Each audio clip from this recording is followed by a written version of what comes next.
I'm Jake Lacey, And I'm Peter Vasquez. and welcome to the Directors Hall of Fame. Today we'll be talking about Sofia Coppola. This is our second episode after doing Jonathan Glazer last week. And yeah, we'll be talking about Sofia this episode. But before we get into any of her, I think, the important news from last week that we have yet to cover is the passing of David Lynch. David Lynch is one of our favorite filmmakers who we'll definitely be doing along the way. But yeah, very saddened to hear about his passing. He's an artist that meant a lot to both of us, and I'm sure we'll both be revisiting his work in the coming months as we prepare to do an episode for him and just in general to honor him. But is there anything you want to say about David Lynch quickly? Yeah, I think he was one of one. On my Twitter and on my Letterboxd, I've struggled to find the language to describe the love I have for him and his work.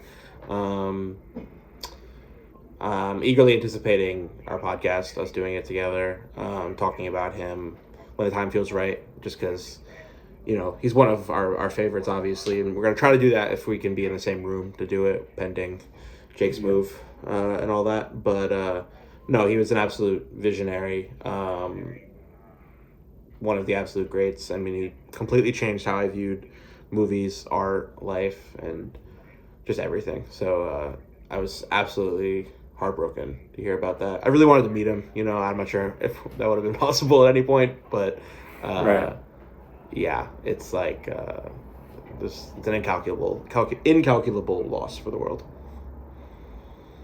A true artist. I mean, one of those guys that you just like never think is like gonna die. He got diagnosed with emphysema, and with the LA fires, you gotta have it back in your mind. But when it happened, I was still as shocked as ever because I was like, oh, this guy just seemed immortal. But yeah, revisiting some of his work since then has been like really fun. There's like a lot of new meaning I found from his work and the work I have yet to visit because I still haven't watched Dune, and I watched The Straight Story for the first time, and that one really hit me as a film about life and death and age. Um, Anyway, yeah, we'll get into it down the line. His work is immensely fun to talk about. Talking about his work is kind of against his work, but we'll try to anyway. Right. But yeah, this week we're talking about Sofia Coppola.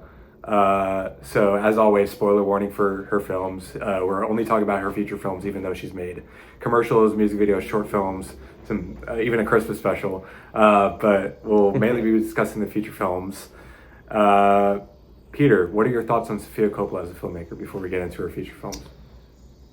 I so in preparation for this podcast, I was thinking about why we're inducting her into the Hall of Fame, and the answer I found is that she is the princess of Hollywood, which makes Francis Ford Coppola the king. I think that Francis Ford Coppola, with the Godfather movies and Apocalypse Now and a lot of his other great work, cemented himself as obviously one of the premier directors of the 21st century or the 20th century. And I think the Godfather movies in particular, there's just a certain level of grandeur to those that really cemented him as like the guy, especially with like multiple Oscar wins and all that kind of stuff. And so to say he's the king of Hollywood, there are worse people you can pick for that title. Obviously, there's no true best director or anything like that because art is not quantitative in that sense. But he's as close as you can get to saying, the king. And Sophia, being his daughter, is a princess, and I think that really offers that lends her an extremely unique perspective that we see all throughout her filmography.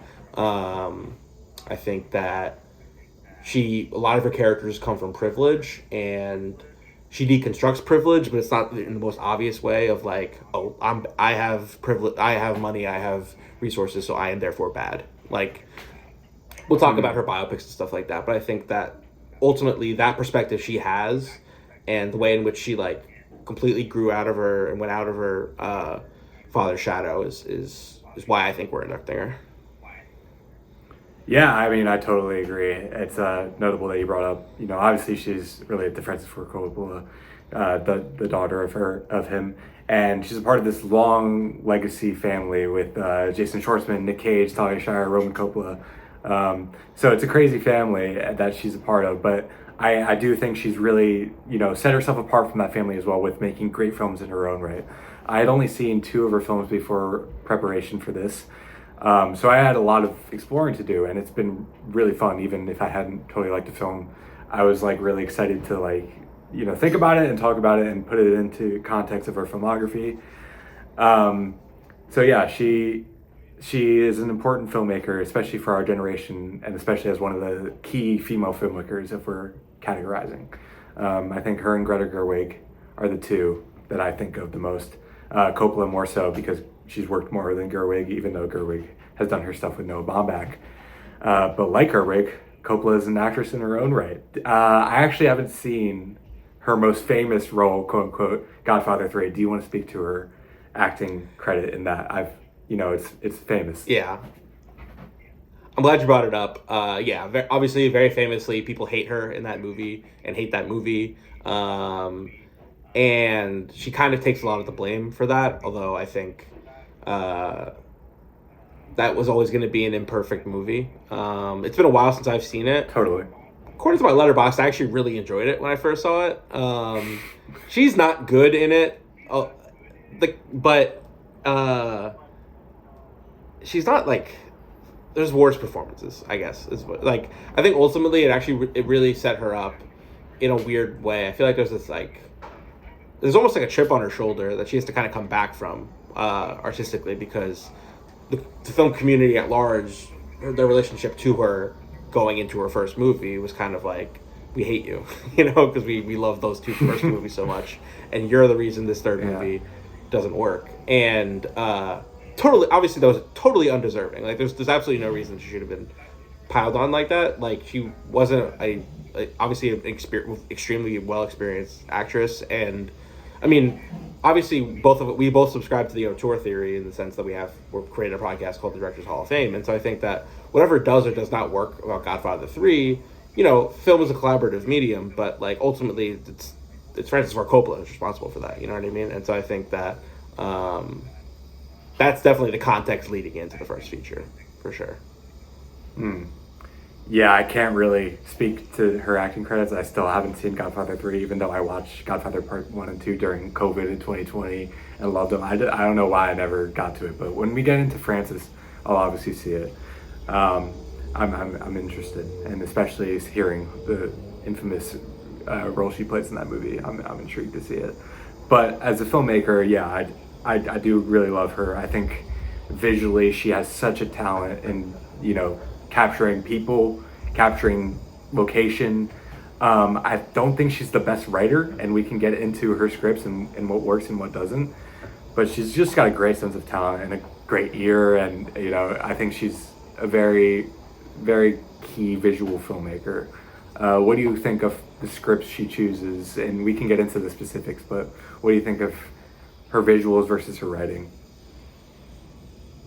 I definitely agree that she's a more talented visual filmmaker than she is written, like as she is in terms of like how she writes her screenplays. It's actually extremely interesting to me that she won the best original screenplay Oscar for Lost in Translation. I really like Lost in Translation, and I know you do too. Although I don't think about that movie as like some like expertly written script in the way that like something like maybe The Social Network, not at all, or like even like Lady Bird, which is like another like less, it's not as serious as something like Social Network or The Godfather, but it's like that is very structured and it feels written in the sense that like, I mean, I was just, even in the research I saw the Lost in Translation, there's a lot of improvisation and stuff like that, and it's like there's a mood. She's a great creator of moods in all of her films, and so I think that I'm glad she has an Oscar. So many great artists don't have Oscars, and a lot of really terrible artists, not terrible, but some less talented artists receive Oscars than Sofia Coppola. So it's absolutely not something to be upset about. But yeah, I think you can see that throughout her work, that she's that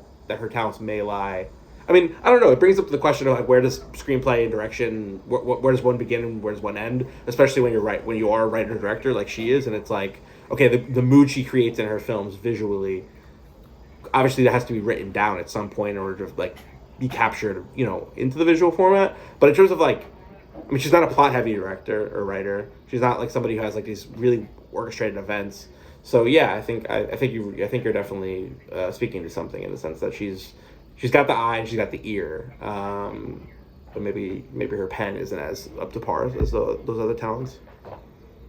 Yeah, there's nothing wrong with that. I think she's actually just much more interested in the visuals. I mean, we'll get into somewhere, but that screenplay is only 43 pages long, and that film is like 98 minutes or whatever. If you go by page a minute, that's like, it's wild. But there's just like not a lot of dialogue in that movie. It's very much just about the facial expressions and then the mood, which is cool. I think it's cool that a filmmaker is striving for that. I think you could actually say David Lynch is kind of similar, that he's much more interested in the visual, although David Lynch has worked with some amazing screenplays that we'll get into down the line. You've touched already on why we're inducting her. I totally agree with her statement, and I would just say that she is a really important female filmmaker for our generation, and I think that's why we're inducting her. And not like Jonathan Glazer, I don't think every film is like worth discussion, but each film is interesting to talk about. I won't say you never need to see every Sofia Coppola film, but you should definitely look at her work. And if you like her work, you should explore everything. I think there's something there for everybody. She hasn't really covered a lot of genre, but she's covered a lot of style and like subject matter. So you can sense connections across a lot of her films, but I think she's diversified herself enough, and that's why we're inducting her, because she's made herself key in her and stood apart from the rest. Absolutely, yeah. I guess just a couple other things I wanted to mention before we get into it. She came up during that 90s independent cinema wave of smaller production companies giving filmmakers with real voices real chances to make films. So she's part of that kind of. I kind of consider her in competition. Maybe isn't the right word, but I think she's in the same class. Maybe not in terms of quality, but just in terms of time. If we're talking about a sophomore year or freshman year class or whatever, within that realm. I think Tarantino, PTA, Fincher, Wes Anderson, M. Night Shyamalan, I think those are her contemporaries. I think that within that late 90s, they all kind of got started around the same time, and I kind of understand her as being part of that movement. That was the only thing I wanted to say. It's definitely worth mentioning those people, especially with how they relate to her. I mean, I didn't even know this until, researching, but I didn't know she dated Quentin Tarantino. I can't believe I didn't know that for 2 years. So yeah, it's important to note those filmmakers. She's obviously married to one of those filmmakers as well, Spike Jonze, who we'll get into when we get to Lost in Translation, which is an amazing film about that relationship. But yeah, should we get into the films? Sounds good. Yeah. Yeah, so in 1998, she directs a short film that I watched for this. I know you didn't, or maybe you did, but it's called Lick the Star. It's very short, 14 minutes, black and white. Definitely just debut stuff. It's a very nice prelude to The Virgin Suicides, actually, in terms of subject matter. Peter Bogdanovich is in it for 30 seconds. It's pretty cool, but we don't need to talk about it. The Virgin Suicides, 1999. This is her debut. This is her introduction to the world, besides Godfather. Came out in 1999, stars Kirsten Dunst and my guy, Josh Hartnett, who's had a renaissance in the past few years. The description for this film is: a group of male friends become obsessed with 5 mysterious sisters who are sheltered by their strict religious parents. It's based on the book of the same name by Jeffrey Eugene Edes, something like that. I can't pronounce the name. What did you think of The Virgin Suicides? So for whatever reason, I started The Virgin Suicides probably a year or two ago and never finished it. And not because I didn't enjoy it, but because of a time crunch thing. I guess I had to go somewhere and stuff like that. It happens to some films, and I always regret when I do that. And it's never the reflection of the film itself. There's been some films I love the movie JFK by Oliver Stone. And I started that once and never finished it. And that's just kind of a product of trying to watch as many films as I can and trying to, keep up with everything else I have to do outside of, my film going. But so I watched it in research for this pod like you did. And I watched it during the time between Christmas and New Year's at home with my family. And that's pretty much as close to where I can be to mirror the setting of this film. I definitely, as somebody who grew up Catholic, I understand like Catholic guilt and like the relationship between your independence in relation to your parents, like everybody does, you know what I mean? And I didn't have a particularly repressive childhood, and I didn't feel like I even related so much to it, but I think it's interesting that I did watch it in that setting. I really enjoyed the film. I think it's a really cool debut. When you see the title card at first, you already know it's like, okay, this is a unique voice. You know what I mean? Clearly she's tapping into something that, like, you know, it doesn't go without. I guess we should mention that, I guess, like, women haven't been given as many opportunities as men as directors, and so I think, although she was far from the first great woman director, she it was definitely she was a new voice, and I think that female perspective that she has was extremely unique for that time period, and that announcement of, like, this is Francis Ford Coppola's daughter, and here's this great film that really, in a really effective way, adapts this great book. It's very striking to watch it as with the context of, like, this was the first thing she did. Yeah, for sure. It's very much just an announcement, like you said. This was the third Sofia film I watched. I just watched it at home, like you, not in that Christmas, New Year's time period. It was actually in my college dorm room, so it was just like a regular night, and I just wanted to throw on something short and easy. But yeah, I really like that there's just such a strong vision here. And I think everything she's interested in across her filmography can be traced back to this. It's all there.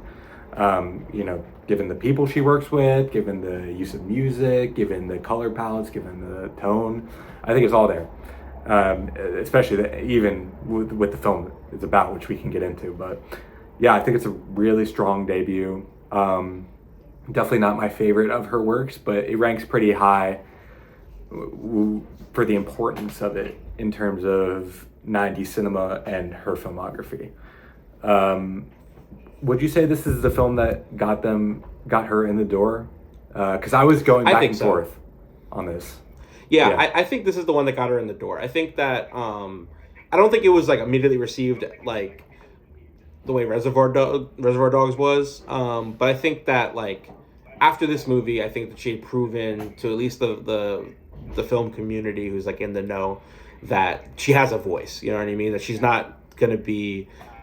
She has more to offer than being Francis Ford Coppola's daughter. She has more than her performance in Godfather 1, or Godfather 3 rather. I think that it's definitely the film got her in the door. I think it's like, it feels like kind of like what Hard 8 did for PTA versus Boogie Nights, where, like, although Boogie Nights Lost in Translation, or like when they come into the Oscar conversation, and, like, they come into that conversation of, like, greatest filmmakers of a generation, and it's like when they finally have, like, they're given the keys and stuff like that, but I think Virgin Suicides does feel like, at that point, when you have James Woods in your first film, I think that, once you have an actor of that, like, fame in your film, I think that's when you've reached that level, I guess. Yeah, you're right. I actually had down Lost in Translation before this pod, but you're probably right in the sense that the Virgin Suicide gets her in to make Lost in Translation. I had Lost in Translation because she gets the Oscar win, and that kind of sends her on her own path. But yeah, I would say this is the film that, it's an announcement, like we've said this entire time. What do you think of some of the performances of this film? You mentioned James Wood. I think he's really good in this. She has Kirsten Dunst, who is one of her muses, I'd say. And yeah, Josh Hartnett at this really young age, and it's so fun watching this film now to view it in the renaissance of Hartnett after Oppenheimer and Trap. But what do you think of these guys in her film? I think I think it's really well cast. I think I think all the actors are really good. I think James Woods has kind of a smaller role, but when you have, like, when you know him from Videodrome and you see him as this kind of, like, nerdy, like, dad, it's really heartwarming. obviously Yeah. she has a really good understanding of like, finding and seeing talent at a young age with having Kirsten Dunst and Josh Hartnett so early in their careers. Just last year, Civil War and Trap are two of the maybe like 20 or 30 most popular, most talked about films, and that just goes to show that when she has those actors in her first film that she understands, what she sees something in people very, very early on. And I love the Josh Hartnett performance particularly. Him as Trip Fontaine is so fun. It's like, you I don't even know how to describe it. It's just kind of like he's very charismatic, but you also have like the idea of like you have that perspective of like, okay, these are really young kids, you know what I mean? And like he's like, you could see how he's like dreamy to like the girls, but you also have the thing of like this kid has this weird hair and he's still very dorky, and it's kind of like having it's very interesting in that sense. But I definitely love the actors in the film. I totally agree about Hartnett. I mean, he's definitely my favorite part of the film. The hair, the character name, all of it is just like very iconic, in my opinion, and works. Um, I also think the music is very notable in this film too. I feel like all of her soundtracks are actually really key. So best needle drop is going to be a really fun category. But this soundtrack is great. I mean, it's got so many great songs that I just love already, and songs that I fell in love with listening to this. Really sets the tone, both the light and the dark, the subject matter of the film. What do you think about the soundtrack and her soundtracks in general, like the music she chooses? I mean, she's as good as PTA or QT when it comes to like getting like making iconic moments with sound. I mean, I with music and particularly source music, because I have been listening to a lot of those songs a lot lately, and it's like partly in preparation for the pod, but also because they're really good. And like, I'm going to talk more about the Crazy on You moment later down the line, but like, it's just absolutely electric. And when that song reappears in Guardians of the Galaxy Volume 3, it shows the continued resonance of her work, and she has an incredible ear. I think that's she's not somebody who has a lot of original score in her films, or at least doesn't feel like it, but all the songs that she picks, even in the lesser works, like something like The Bling Ring, there are songs that I've added to my playlist because they just Totally. sound and feel I really can't good. wait to talk about that soundtrack. Yeah. Yeah, absolutely. So what do you think this film is about? I think this film is about rebellion prevailing over repression until repression prevails over rebellion. I wrote that down, obviously, that just like if it sounds written. What I mean by that is I think that the way in which like the parents create this prison for the girls, and the way in which all the young guys like try to infiltrate that prison by watching TV, coming over to watch TV, by coming to their party, and by eventually kind of having a prison break with the whole school dance and stuff like that. I think that aspect of kind of the parents trying to stop their kids from experiencing the world, and the kids fighting back, those girls fighting back and needing to experience the world. That feels like what the whole heart of the movie is to me. So, but when I say that, rebellion prevailing over repression, it feels like for a lot of the movie that wins out. But I think the end of the movie, which I was kind of puzzled by at first, I think it ultimately is a result. The reason it ends the way it ends, again, spoiler alert, all the girls end up killing themselves. I mean, the virgin suicides, it is in the title. I think them all killing themselves, I think, to me at least, is a product of the fact that like they were never able to overcome the barriers that the parents put over them. So that in many words, that's what I think it's about. What did you think it was about? I mean, I totally agree. That's a great point about rebellion. I actually hadn't really seen the film in that way, with these parents putting this barrier on them. I'd obviously seen that, but as a greater theme in the work, I think that's really notable. What I had written down was, which might be funny coming from me as a guy, but I think it's about how men, especially young men, see women and how they often fail to understand them. I think it's really interesting. That's really good. Yeah, I think it's really interesting that this film explores the from a male perspective, especially as Sofia as a female filmmaker. But yeah, I just sensed like a really just like misunderstanding of these women trying to understand them but being unable to. I don't want to get too personal on the second podcast, but as a guy, I've definitely had those moments where you're just like you trying to understand someone from a different perspective, different gender, whatever it may be. You're just trying to understand something you don't know and you're failing and you really want to. And see a lot of the young characters, the young men, especially near the end, failing to understand that. Failing to understand the view of the parents, failing to understand something. So maybe more failing to understand something rather than understanding women. But I think because of the youth angst in this movie, I think it's about that, because I feel like it's very relatable to young guys, even young girls, maybe the opposite. I don't know. It's getting a little too personal, but I think that's what makes her films great. That you can feel a lot personally watching them, especially the one we'll get into next. But yeah, that's what I think. I know what you mean. Yeah, I think you hit it right on the head. I think it's actually extremely notable that her first film is written from the perspective of men. I think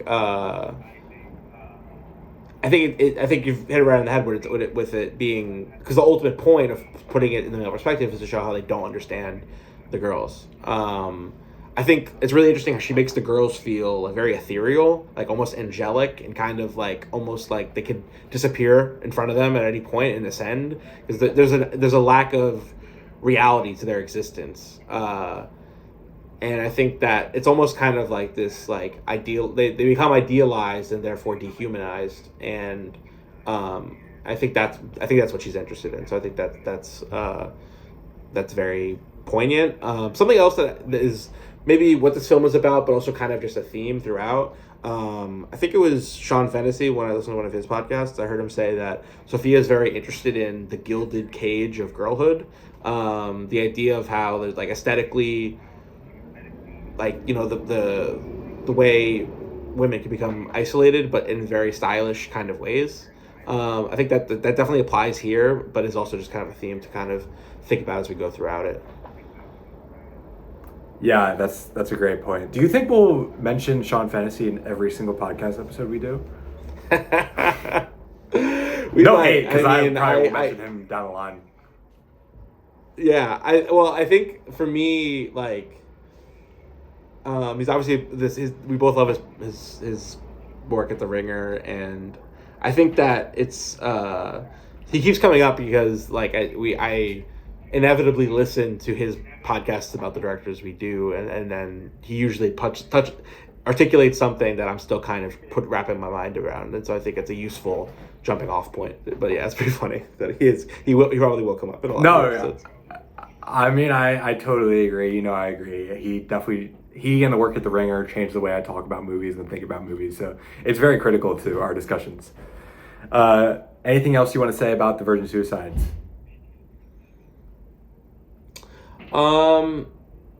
Yeah, there's more, sorry, I'm just looking at my notes really quick.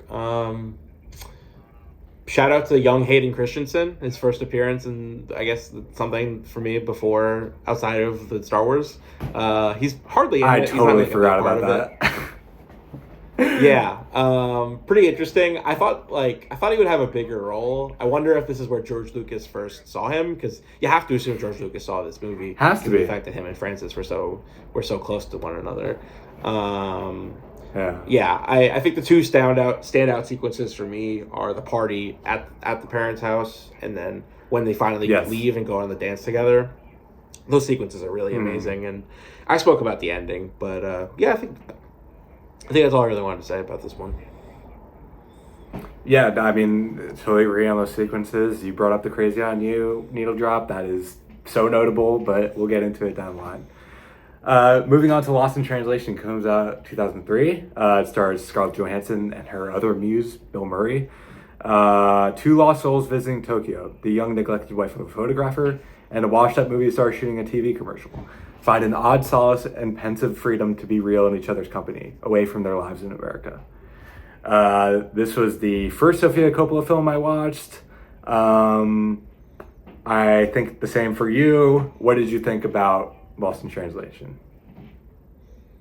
So yeah, Sophia, Lost in Translation was the first Sofia Coppola film that I saw. I watched it pretty early in my movie going life, in the sense that I started watching a lot of movies right before and especially during the lockdown, the COVID lockdown during 2020. I think I might have actually watched. This might have been the first movie I watched after like it became clear that we're going to be locking down for good, or not for good, but for a while. And I was kind of Oh, stoned wow. by it the first time I saw it. I think I was at a point in my relationship to movies where I really was responding to like great screenwriting, in the sense of like more like thrillers and kind of like things with twists, or things that like pay off, set up and pay off. I think was a big thing that I responded to a lot. And this movie was it's very different. There's a mood that she creates, and there's so much going on with the camera. And I think I didn't even really understand what a director did at that point to really appreciate the work she had done behind the camera. So I liked it, I would say, but I think it didn't, because it's not like as like constructed as other kind of films I was watching at that time. I didn't like it so much, but I revisited it again for this podcast, and I liked it so much more. And I think I definitely understood and appreciated what it was going for much more. I think that, like I said, I think The Virgin Suicides is how she got like in the door, but this was like when she ascended, and this is when she became like one of the like. This is probably the film that like would have put her into the Hall of Fame, even if she didn't make ton of more movies after this one. But yeah, this is in many ways this is her signature film. This might be the obituary film. I think might be the first one that comes up when she passes. I'm very with you on there. So it was the first one I watched. I watched it at home during the same time. I didn't get it. I liked it. I liked Bill Murray. I liked ScarJo. I knew both of them. But I was like, yeah, I mean, I like it. But it was definitely in that same time where I was going for more bolder works and less thinking about how films relate to my life, which looking back is like ridiculous. My move to Australia in 2018 is very crucial to this film. And I had already moved to Australia at this time, but I still wasn't like connecting to it. I rewatched it in my film class last year, I think, 2023. Fell in love. I totally got what she was going for. I totally related to it. I think it still has some issues that we could talk about. Not a perfect film, but it's very close to a perfect film for me. And in terms of films that I can relate to, it's high up there. It's so high up there. I mean, I've never had a relationship quite like this, but I've had similar ones, especially in these settings that we find these characters in. I think it's her most notable film. I think it's her most iconic work. I think everything about it is just really special. The setting of Tokyo, these two people acting alongside each other, what it means for her. I mean, yeah, so we mentioned earlier that she was married to Spike Jonze and got divorced in 2003 alongside when this movie came out. And if you watch this film knowing all that, the film changes. I mean, it's so clear that, the photographer is Spike Jonze and, and ScarJo Sofia. So watching it in that lens is really cool too, knowing that it's a personal work for her. And, the fact that a lot of people can relate to it in their own lives is really special. It won her Best Original Screenplay. It's just really special. What do you think about the two people in it, the leads? Yeah, so I definitely had a relationship to Scarlett Johansson as a performer through her work in Marvel, in Jojo Rabbit. She was like probably my favorite actress just because I hadn't seen many films, going into this movie. And it's very interesting how like she's so young in this movie. Like, dude, she was 18 when they shot this. 17. And Bill Murray, 17. Yeah. And I don't know if I had seen Bill Murray in too many things. I mean, I'd seen some Wes Anderson stuff, so I think, but I hadn't seen Rushmore, which was like the key Wes Anderson Bill Murray movie. Maybe I'd seen Groundhog Day, but I more or less knew him as a famous person than I did like relationship with his work. and I think their dynamic is like, obviously, I mean, this is like extremely obvious. It's like the key. Is what the film is about. To be more articulate, I think the film is about two people at different stages of life experiencing the exact same thing. I think Scarlett Johansson is kind of in a place where she's just graduated and she's still kind of figuring out what the hell to do with her life. And Bill Murray, it's like he's not at the end of his life, but so much has been decided. He's had children, he's been married, he's had the success as a movie star, and he kind of is experiencing this malaise. And although they're so different, because he's like this older man, and she's this very young woman, but there's so much sameness between them.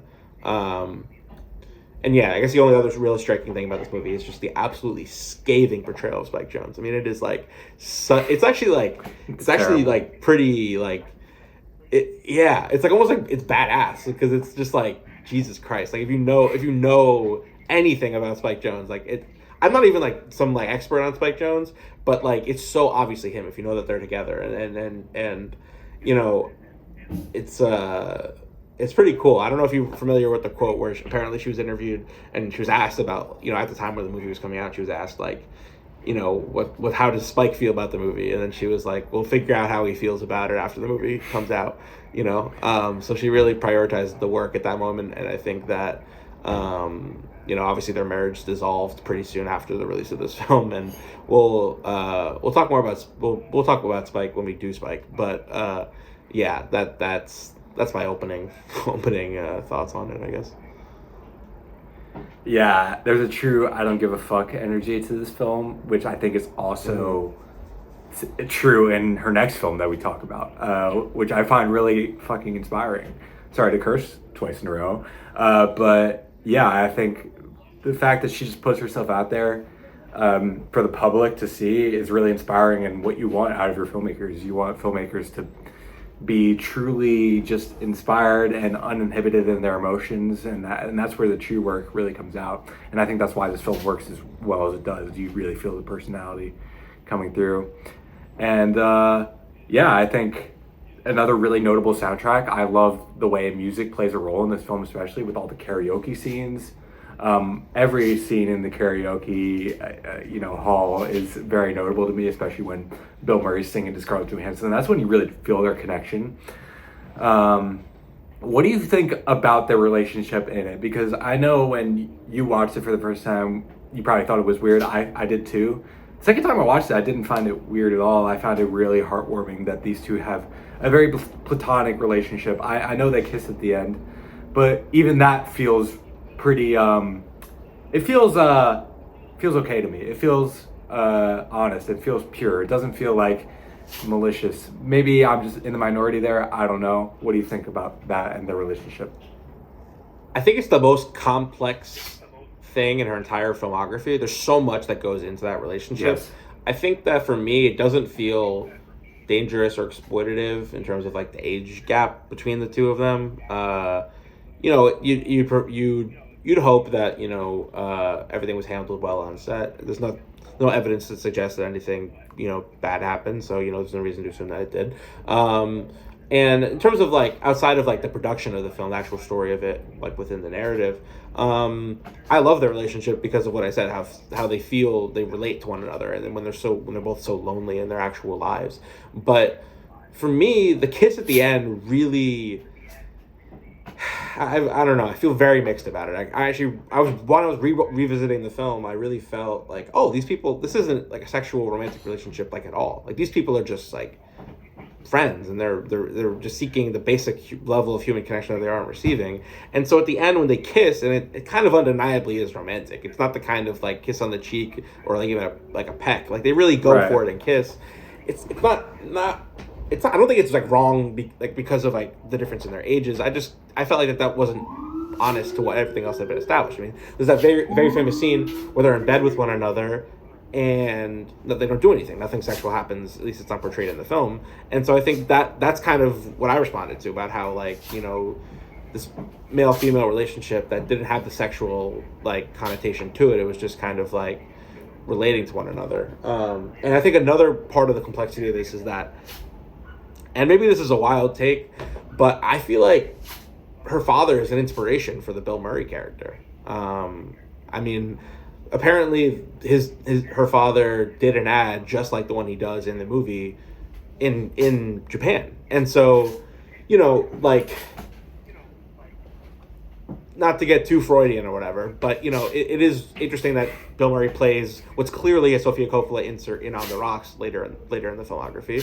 So I don't think it's absolutely crazy to assume that there's some part of that being there, especially when he looms over everything she kind of does. And I don't think it's like any sort of like, it's not like she's, I don't know. I think it just adds the complexity of what that relationship is, and I think that, Francis Ford Coppola isn't an actor, but he's almost as famous as you can be as a director. And I think that it's possible that he inspired that character with the idea of this older person later in life, who has that kind of career, fame, success thing, while also not feeling especially great. And I think that whole thing would have worked so much better for me if they didn't kiss. I mean, I don't know. I had a weird thing where I used to try to like watch my films and think about where the inspiration came from, and I've ultimately found that it's not a good way to look at movies because it ultimately doesn't matter. But I think that the two things that really maybe come to this conclusion is the fact that she literally told people that her dad did an ad just like the guy just like the Bill Murray character does in the film, and then Bill Murray plays a father later down the line in one of the other films. So very, very complex, but that's more or less how I feel about the whole thing. You make some great points there. I think it's really, I'm glad it's complex because it makes the film even more interesting to me, but it does complicate things, and it could be a better movie without the kiss. As much as it doesn't bother me, I would just remove it. You don't need it, really. I think it changes how people view the relationship, because everything before that, you're totally right that it's just like, this is platonic. It's impossible to mistake that, and adding the kiss makes it easy to mistake that, because people see a kiss and they're obviously like, oh, that's romantic. And even if it's not, it's definitely, going to be in people's minds, and there's no mistaking that. I wonder how it'd be changed if we knew what was said in the when he whispers to her at the end as well. I think it's a genius choice to not know what he says to her.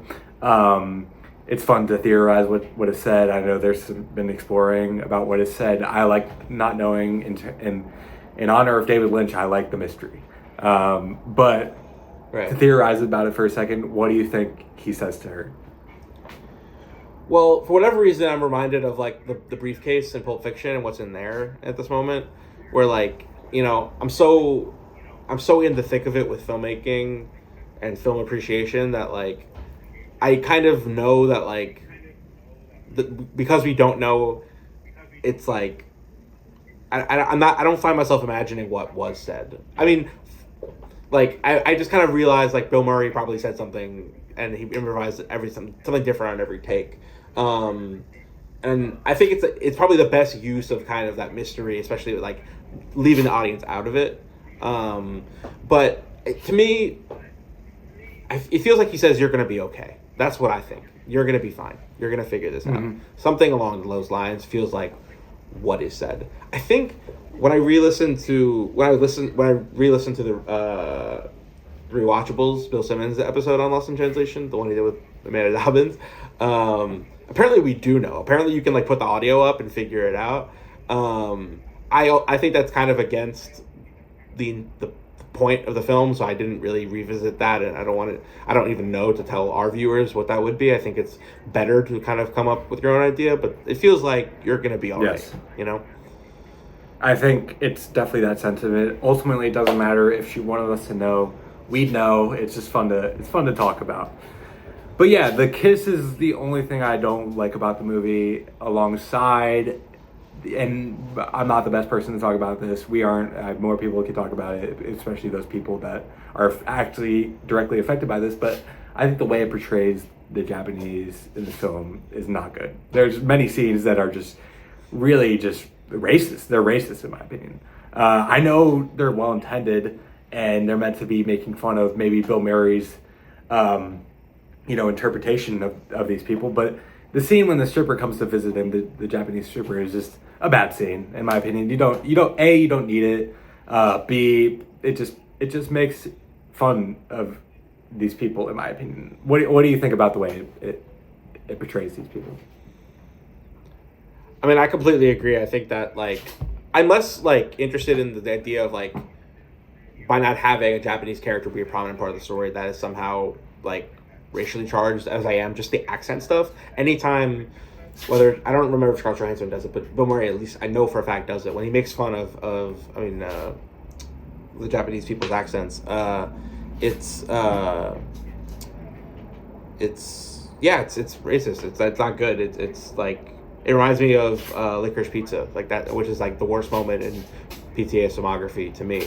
It's unnecessary. I think that when you see racism in a movie performed by a character who you're not meant to understand as a good person, then that's fair game, I suppose, because it's like that.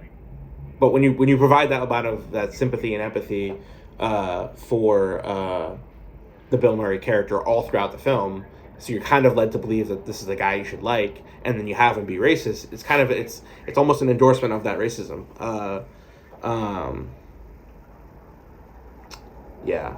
Yeah, it's not good. It's also I was gonna bring it up if you didn't. That's something I don't like about this movie as well.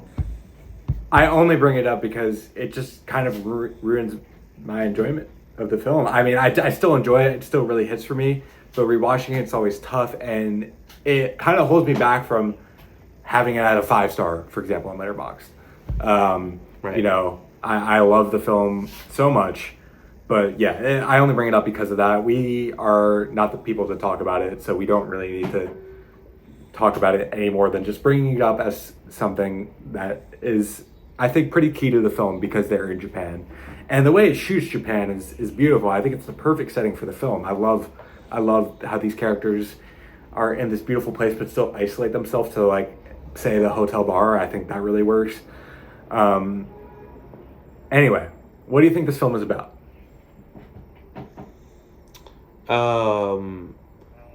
I think I said it before. I think the film is about two people at different stages in their lives, from different worlds, experiencing the exact same thing. And that exact same thing is loneliness. And I think the film is about loneliness, and I think that it's like a fleeting moment of connection in what feels like a world of loneliness for both of these characters. Because you know that, like, it's very doubtful that they'll meet again. You know what I mean? You don't expect these characters to really see each other again. And so it's like, Scarlett Johansson will return to a very shitty relationship with this guy who, like, barely sees her.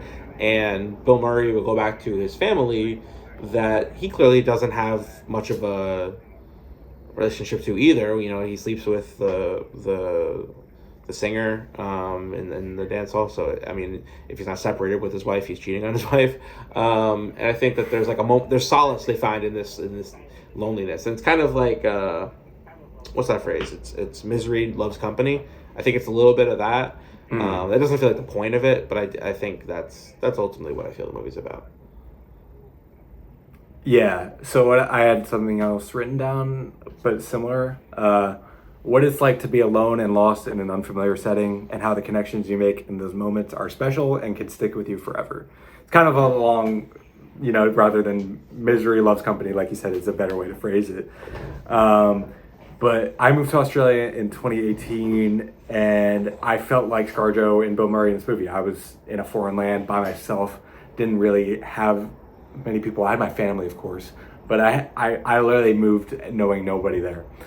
And when at school, I quickly made friendships, and those friendships have stuck with me forever because they were the ones I made in this lost and unfamiliar setting. These people were in the same boat as me, kind of like the people in the film, but they matter to me, and they will matter to me forever. I always think of the people that were my first friends in Australia and how I'm still friends with them, and how important those relationships are because they get you through this tough period and help you get settled. So this is why it has such a personal resonance for me, because I can really put myself in the heads of the characters, and be affected by what they're going through. Yeah, absolutely. Is there anything else you want to say about Lost in Translation?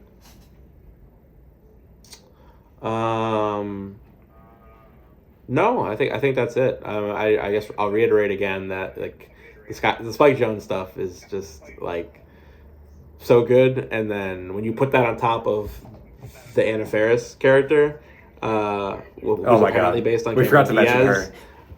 her. I'm gonna bring her up later down the line. Not exactly where you Oh, think okay.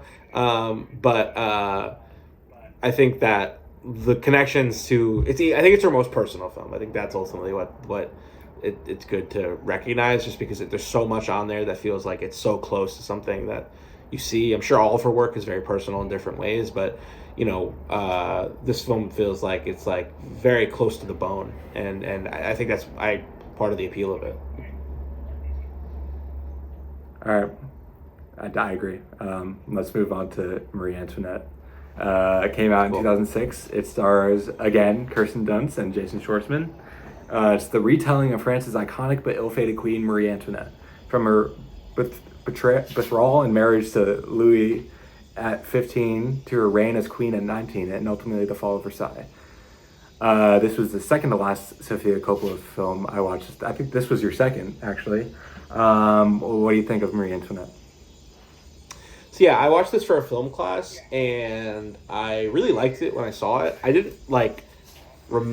I remember really liking it, but I revisited it a couple hours ago just for this podcast, and I was kind of blown away. Like it's actually like, I think it's her at the peak of her powers. I think that there's like, it's her maximalist expression in such a big way, because she's shooting in she was able to shoot in the Palace of Versailles, so she's shooting literally in the locations where the movie is set. And it's a really great costume drama. It's really funny, and it's like it's kind of punk the way that she portrays this figure who's clearly hated by her people. Like, I think that this movie premiered at the Cannes Film Festival and was booed because people thought that her reading of Marie Antoinette was way too sympathetic. And I think that this is kind of like where her work and her perception of like privilege kind of comes in a big way, because Marie Antoinette is like the most spoiled brat that there is. Like, she every morning wakes up to an absolute feast that could feed 20 people, and like, it's like barely eaten and stuff like that, and I think it's like a very complex portrayal of that privilege, because you actually meant to really like and enjoy and respond to the Marie Antoinette character, while also kind of being aware of the fact that the French people are suffering at her hand. I think that a lot of the film is kind of deconstructing this hatred and kind of showing how it's not like she shouldn't be as hated as she is, because ultimately she wasn't even that responsible for it, because she wasn't king, she wasn't making those decisions. Like, Louis was the king and therefore was in charge. And I think that in that sense it's kind of about misogyny, because it's about, it's re-examining this woman to explore the idea of like how women in history are kind of perceived.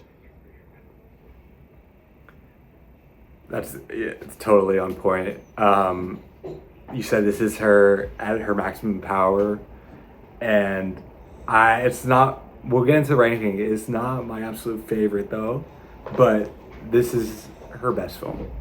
I was really excited to watch this. I just watched it at home in preparation for this. This movie rocked. I did not expect to say that about this movie, but this movie absolutely rocks. Straight away, it announces itself as another I don't give a fuck film. It's truly, she doesn't give a fuck. She's using pop music. There's a shot of Converse shoes in this period drama. The colors, the performances, everything about it just screams, yeah, what are you going to say? I can do what I want. And I think she does that because she wins Best Original Screenplay and gets all this praise for Lost in Translation. And I just love that she chose to do this with that. I think it's such a funny film. I think it's so fun. I think it's her best looking film by far. I mean, the fucking colors in this movie, the production design, the costume design, some of the cinematography. It's just a gorgeous film to look at. And while it's fun, it also, you feel for Marie Antoinette, even though she's a spoiled brat, and even though she living this lavish life, you feel for her and you feel the circumstance she's been put into. And, there's a real sense of tragedy and heartbreak, especially around the ending where you know where it's heading. Oh, where it's heading, no pun intended. You actually don't see spoiler, Marie Antoinette get beheaded in this, which is a great choice, amazing choice. But you still feel that inevitability in the end, which I really like. So I love that she gave us a little bit of both. And yeah, I think she's just doing, this is her at her best. Like I said, it's the stuff she's interested in, and she's doing it in such a unique and fun way. So I absolutely love this film, and I'm glad you like it too. That's awesome. Yeah, I think this film is about women's rights and women's wrongs, which is That's not a great unique point. phrase. That's something I've seen on Twitter. Something my girlfriend brings up sometimes. It's kind of funny. It's it's more complex than that idea, but there's she clearly I think there's a lot of empathy or sympathy put into that perspective she has on Marie Antoinette, which I really respond to. But yeah, I agree with you. I think this is her best film. I think that there's honestly there like we talked about Lost in Translation. Lost in Translation is maybe her most iconic film. But I think this film is pound for pound her best, just because there's very few things I could say that I think I disliked or disagreed with. Like I think it's more or less the best version of this story because it's so unique to Sofia Coppola. You know, when you see the Converse shoes in that one shot, and you hear the music where it's not this great orchestral costume drama, typical soundtrack. It's like all this like pop punk rock kind of stuff. Like it's so her vision. I mean, the opening shot is absolutely incredible in this movie, where Kristen Dunst looks at the camera and like there's all that pink production. Like the wall is like a light blue, but the dress and the cake are pink. It's like Jesus, and she's got such a way with creating images, and I think the writing in this movie is also like really subtly very good, because like each scene is really engaging, even if there's like a slow pace to it. Like it's not like a film that comes at you like a Scorsese movie where it's like constant like stimulation, but each sequence leads to another moment. And even like, she's obviously very unconcerned with the politics of France at this time. Like Sofia Coppola does not care about that at all, and that's completely fine. But it's slowly built into the film, where every once in a while you have a scene talking about how the French people are growing disgruntled. And I think that she has such a grasp on this story, and I love this movie, and I'm glad you did too. Yeah, it's funny you bring up Scorsese, because I saw a review where someone said this is like her Goodfellas, which I find hilarious. Obviously, to think about this is like Right. Goodfellas, but it's true. It's all the stuff she's interested in, and it's her at her maximum power, as we've said. And another thing about this movie is the cast is just phenomenal. I mean, the central performance by Kirsten Dunst is just absolutely breathtaking. I think it's her best performance, Kirsten. And you also get great work from Jason Schwartzman, who we both love, I'm sure. He's so funny in this movie in a really subtle way. Rip Torn is the king. Rose Byrne and Molly Shannon are really funny in these supporting performances. You get a really young Tom Hardy, so you get another sense of her just spotting these people. And I think all of her films have really fun cameos, and I would say that's this film's version of that. But yeah, what do you think of the collection of the ensemble of this movie? It's amazing. Kirsten Dunst gives such a great performance where you understand how she feels about every single situation just through her eyes. It's such a great lead performance. But there's so many great supporting characters in the film. Jason Schwartzman is fucking hilarious in this movie. He's such an impotent dork.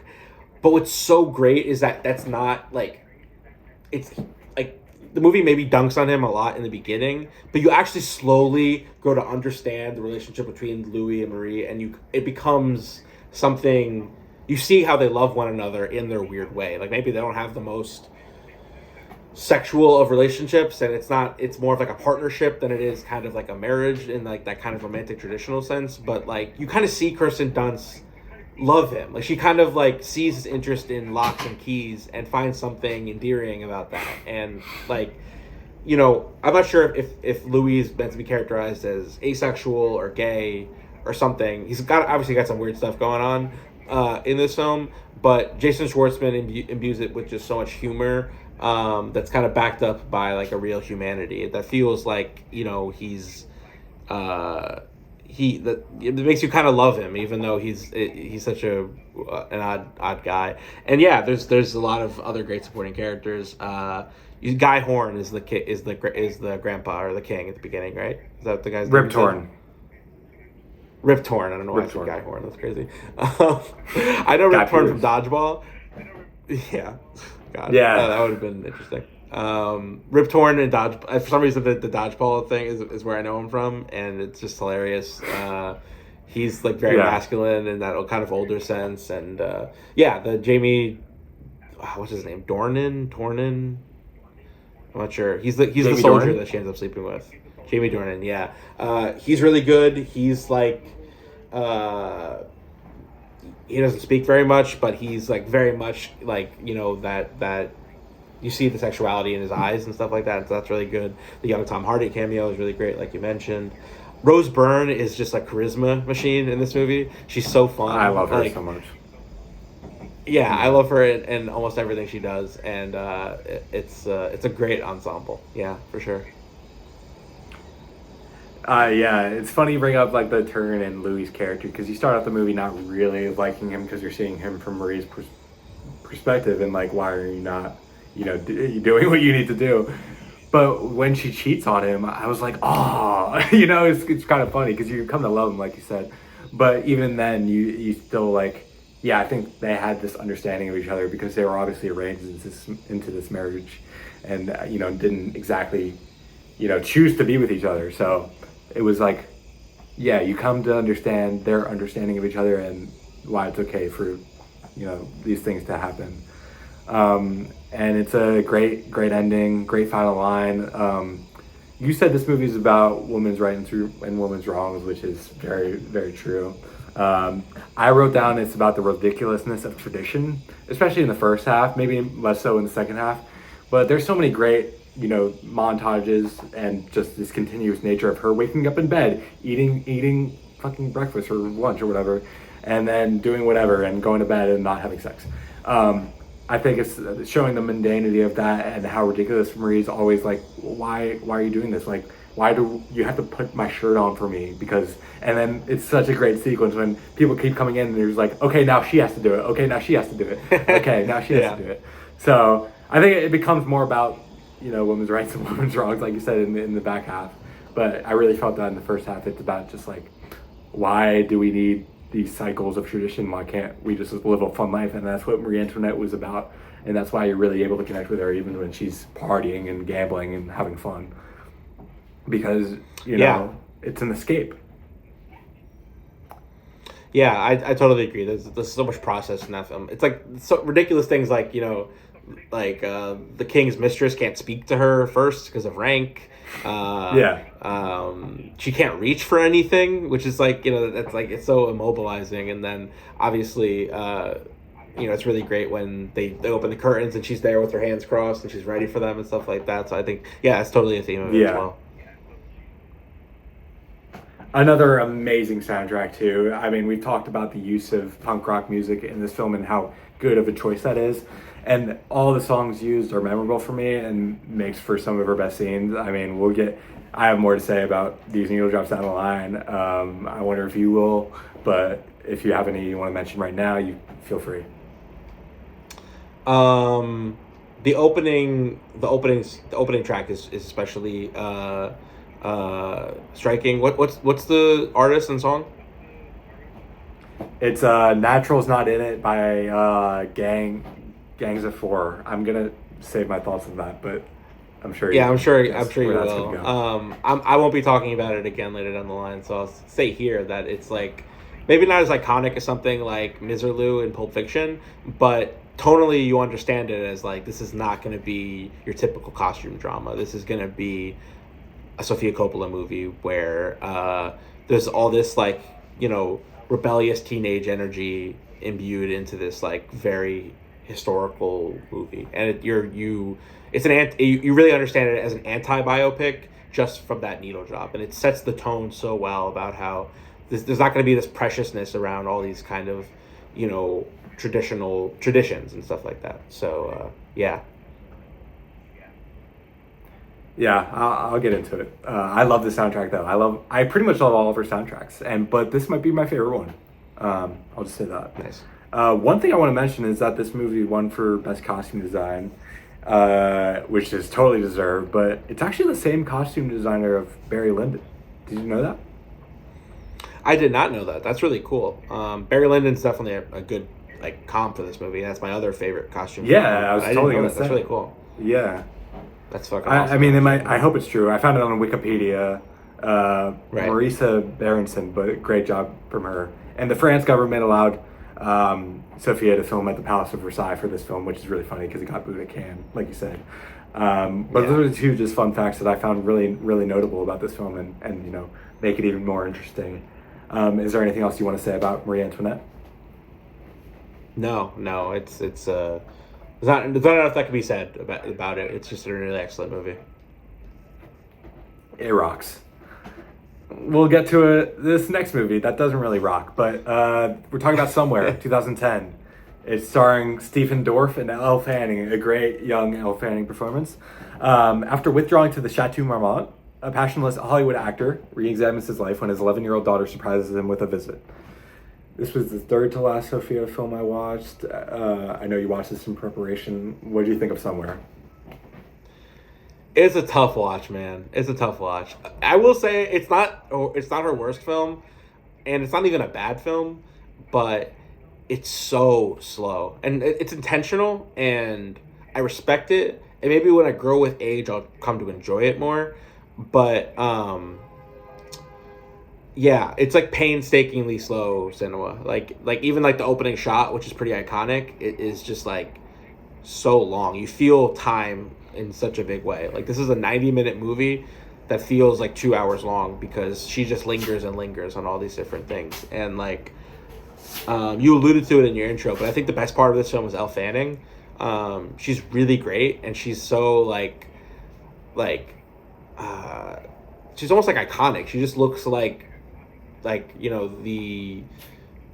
someone's daughter. I don't know, and she's so lovable, and you the kind of the juxtaposition of his loneliness and his even sexual promiscuity with the innocence of his daughter and how they relate to one another is theoretically a very interesting idea, but I don't know, this film didn't really work for me, unfortunately. I land somewhere where you land. I think I like it a little more than you do because I love the two performances. I think the two performances make this film watchable, even though it's very slow intentionally. It's very influenced by European cinema in the terms of just the mundanity of life, watching these moments. Definitely not a plot to this movie at all, which is fine. I like movies that are just about the vibes and the mood. This one is a lesser work when it comes to that. It's definitely not her worst film, but it's certainly not her best. So I'm glad she tried it, but I think she definitely could have made this more interesting. This is why I think she's not the best writer. I think the script could be a lot better. I like that she's going for the no dialogue, but if this film had more dialogue, this film would be better. I think there should be more conversations about their relationship. I wanted to know more, and maybe that's what she was going for. It probably is that she doesn't want us to know more, and it's more about the mood. But this is the only time I'd say I want to know more. And it's only a 43-page long script. It's really baffling, this movie, but also ultimately successful, but not as successful as I think she wanted it to be, and I thought it could be. But yeah, what do you think of the two performances? I mean, you mentioned Elle Fanning. What do you think of Stephen Dorff in this movie? He's good. He has a great look for this kind of character. I read that apparently she met with Leo, presumably for this role, which would have been interesting, I guess. And I mean, it would have been. I'd watch the shit out of that. If someone had that, I would, instantly watch it. It was so interesting. But it's just sparse. It's a very sparse movie that, I'm not sure if I necessarily needed the characters to articulate how they were feeling as much as I wanted just a stronger maybe plot, I guess, because you can imagine an almost screwball comedy sequence where like his daughter meets him and while he's in bed with like with a woman or something like that. Like there's a lot of shenanigans that these two very different people could have gotten up to, and that's not exactly her style in her early works. Maybe she kind of gets there with On the Rocks, but Lost in Translation is kind of similar, like in the terms of like the lack of kind of structure like to this movie. But Lost in Translation, she struck gold and she found something in whatever her process was. She found something, and in this, I feel like she got like halfway there. Like she created what could have been a great movie, but she just didn't iron out the details enough for it to like really get over the line for me. That's a good point. I really like the location of this film. I love the hotel as this kind of like meeting point, and it's always interesting when they go outside as well. When they go to Italy, it's cool. But I really like the hotel as it's like he's stuck here and he's trying to get taken out by his daughter, but he can't. I think that's interesting. And I think it's interesting you mentioned like, oh, what if the daughter, walked in on him having sex? Like that's a really interesting idea. I think the best scene of this movie is the scene at the breakfast table when Elle Fanning's looking at her dad after the woman stays the night. Do you know the scene I'm talking about? I think so, yeah. I think that's an amazing scene just because of how Elle Fanning looks at her father in that moment. And I think I wanted more of that. I wanted more emotion rather than slapstick. But even the slapstick, you don't get that. So you don't really get the fun movie and you don't really get the emotional movie. So it lands somewhere in the middle, which is really weird. It's a weird one in her filmography. Not the weirdest, but it's weird. I get why she wanted to do it. I think there would have been an opportunity for like maybe a movie where Elle Fanning's character was more resentful of her father and kind of thought he was a loser. Maybe that feels like too narrow of an idea for Sofia Coppola because her films are so complex in their relationships. It's never black and white. It's always gray. It's always very gray. Like it's like you don't know exactly how you feel. You think you know how you feel, but it's not exactly clear. And so I think the lack of enunciation of how people are feeling, you're left to imagine a lot of that in a lot of her films, and when it works in like The Virgin Suicides and Lost in Translation, it works amazingly because there's an infinite amount of possibilities about what Bill Murray could have said. But in this movie, that lack of structure and the lack of enunciation of what's going on just feels empty to me. Like I just don't.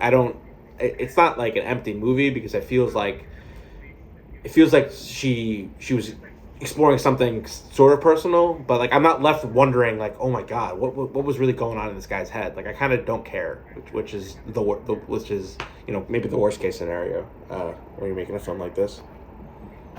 Yeah, I totally agree that it's just like an empty movie. What do you think the film is about because of that? Like, do you think it's about anything? I think it's about painfully slow cinema. Like in this movie, it feels like it's this is quote, I forget which director it is, but it's like some director said, she said, I love making the audience feel time passing in a movie, and she's like a slow cinema director, and the idea is that like I'm taking a part of their life away from them. And it's kind of like it was misconstrued, and it's meant to be. I forget exactly what the notion of it is, but this movie is so intentionally slow that it's part of the statement. It's like, okay, we're gonna like show you one image where nothing happens for a lot of time, and I'm not somebody who like has watched a lot of slow European cinema, and I want to, but this was not a great advertisement for that kind of stuff because I found myself just bored, unfortunately. Yeah, slow cinema is challenging, right? Because I think it can be so rewarding. When slow cinema works, it's the most rewarding thing ever because you're like, this point was made in this long way, but I really felt something in the end. But when it doesn't work, it's like I'm watching paint dry, and that's the worst. So it's a really tricky balance, and I'm glad she tried it. She was definitely trying things in this period that we're exploring right now, but it's not really successful. The one thing I'll give the movie, besides the two performances, are some of the cameos. Great Benicio del Toro cameo. Did not expect that. I didn't know about that. Same with Alden Ehrenreich, who's amazing in this quick scene of just trying to get acting tips, which is funny when you view him as an actor. It's a really early cameo from him. I love him now from Oppenheimer. I think he's great in that movie. But those are two really fun moments where I actually felt something. I think those moments present like this other version of the movie where it could have been like Entourage, you know? And like Sofia Coppola and Entourage are two very, very different things, and Sofia Coppola's work is much more meaningful than Entourage. But I think like it doesn't have to be Entourage. Like the way BoJack Horseman, or I don't know, the idea, even like Curb Your Enthusiasm, like the idea of imbuing like celebrity with reality, with like, you know, movies and TV, and kind of like creating something in between, and the relationship between the two, and like fame and stardom, and feeling like you're in Hollywood, and kind of like getting a look inside and what it's really like. That's also kind of really cool. And so it's so cool when Benicio del Toro shows up, but that's not really a big part of this movie. That movie isn't really concerned with that kind of stuff, and it doesn't even have to be, because I think there's also a really good father-daughter movie in the idea of this movie, and you know but ultimately like you know, I don't want to harp on it, but it didn't get there, obviously, for me. So I forgot to say what I think this movie is about, but I think it's about, maybe I'm just describing too much meaning onto it, but I feel like this movie is about how men see women, but like he sees his daughter in such a different way than he sees everybody else, because she's his daughter. But to think about how he would see these women as he's not treating the best if they were his daughter is pretty interesting. So I think it's about how people see other people that are related to him and how they treat other people that aren't, and something about how that would be different if they were related to him. So how people view the people that are related to him. I think there's something there, but it doesn't fully explore it enough for me to fully say this is what the film is about. I think it's trying to get to something, but it doesn't get there. Is there anything else you want to say about Somewhere? I mean, I don't really have much on it. Nah, me neither. Yeah. All right, let's move to The Bling Ring. This came out in 2013. It stars Emma Watson, Katie Chang, Israel Broussard, Leslie Mann. Inspired by true events, it's based on the 2010 Vanity Fair article called "The Suspects Wore Louis Vuittons." A group of fame-obsessed teenagers use the internet that tracks celebrities' whereabouts in order to rob their homes. I watched this at home for preparation for this. I know you did as well. What did you think of The Bling Ring? Just a bad movie. Just not a good movie, unfortunately. Not good. Yeah. And I think with Somewhere, it was like I didn't like it so much, but I thought it was a good try, and I'm glad she did it. It was a cool exploration of something. Like, I'm glad she made that movie. This movie, I just wonder about what other movies she could have made with the time and energy she spent making this one. Seriously. You know, I just don't think there's really anything too redeeming about this movie, apart from maybe the MIA song. Is it Sometime? Is it called? Or Sometime? I like that needle. Yeah. I like that needle drop. I like that needle drop, but like, man, like, it's just not. It just, I don't know. I don't get it. I think the film is about, and she's spoken about this, where she was trying to kind of take like tacky, surface level, abrasive, ugly consumerism culture, and kind of like using that as a style, as opposed to kind of the beauty of like the production design and stuff like that of Marie Antoinette. But yeah, I don't know. I didn't like this one. This is a baffling movie. I have no idea why she wanted to do this movie. Every other film, I can see why she's interested in this, and it's very cool to see her try things like Somewhere. But this one is just bad. I think the performances are bad. I don't think it looks particularly good. I do think that the soundtrack rocks. I mean, this film opens with "Crown on the Ground" by Sleigh Bells. That song is awesome. That's a good one. And when that started, I was like, this might rock. Even though I saw the Letterboxd rating and your rating, but quickly it devolved into something. I mean, there's tons of great needle drops, none of which will appear on my list, but it's a great soundtrack. I mean, very much product of its time, but for people like us that grew up listening to Kanye, for example, when you hear Kanye, it's always like, oh, that, I can, yeah. I mean, I'm hearing all the lights right now. I'm having a good time. But the space between is where it fails. Like, I don't connect to any of these characters. And I just don't like it. I mean, the only time I felt something was when the soundtrack is on, or when Kirsten Dunst shows up for like 2 seconds because she's my favorite, and that's a really fun cameo. Like I said, all of her films have good cameos. But yeah, I just don't really get this film. I think it starts at the performances. I think Emma Watson in particular is not good here, and she's not even the worst in this cast. I think the only person that's like good is Leslie Mann. She totally understands the tone. Yeah. The film is going for camp, and that's fun and fine, but I think like, maybe someone like Emma Watson is not a camp actress. What do you think about the performances of this film? I mean, to be completely honest, I think I had a gummy before this one, and I don't even remember it that well. That's wild. Not because like it was just this. It's not memorable. It's not memorable in any way. It's like, and I watched it like I prepared for this pod. I watched this probably less than a month ago, and it's just I watched a lot of movies and of varying qualities and works, and this was just not memorable in any way to me. I mean, it was just like, I don't know. She wanted to make a really surface level ugly movie, and she accomplished that goal. And I think that the point or the idea was to try to like use that as an aesthetic and kind of like repurpose it for its own kind of satirical kind of thing, But it really never connected for me. I guess it's notable that it was her first collaboration with A24. Especially because she ended up working with them again in Priscilla, and I think this is a very, very early A24 film. Like this might have been in like with Spring Breakers, I think, in terms of like really early stuff. I think she was trying to say something about teenage girls again, kind of like the Virgin Suicides, sort of, but I didn't get it at all. I mean, I think there's like, I forget what the exact phrase is, but whatever that the phenomena of people who like stealing things, I guess there's something there. I don't know. Yeah, like I literally forgot Leslie Mann was in this, and she actually is very good at this. I remember her in the scenes where she's fun.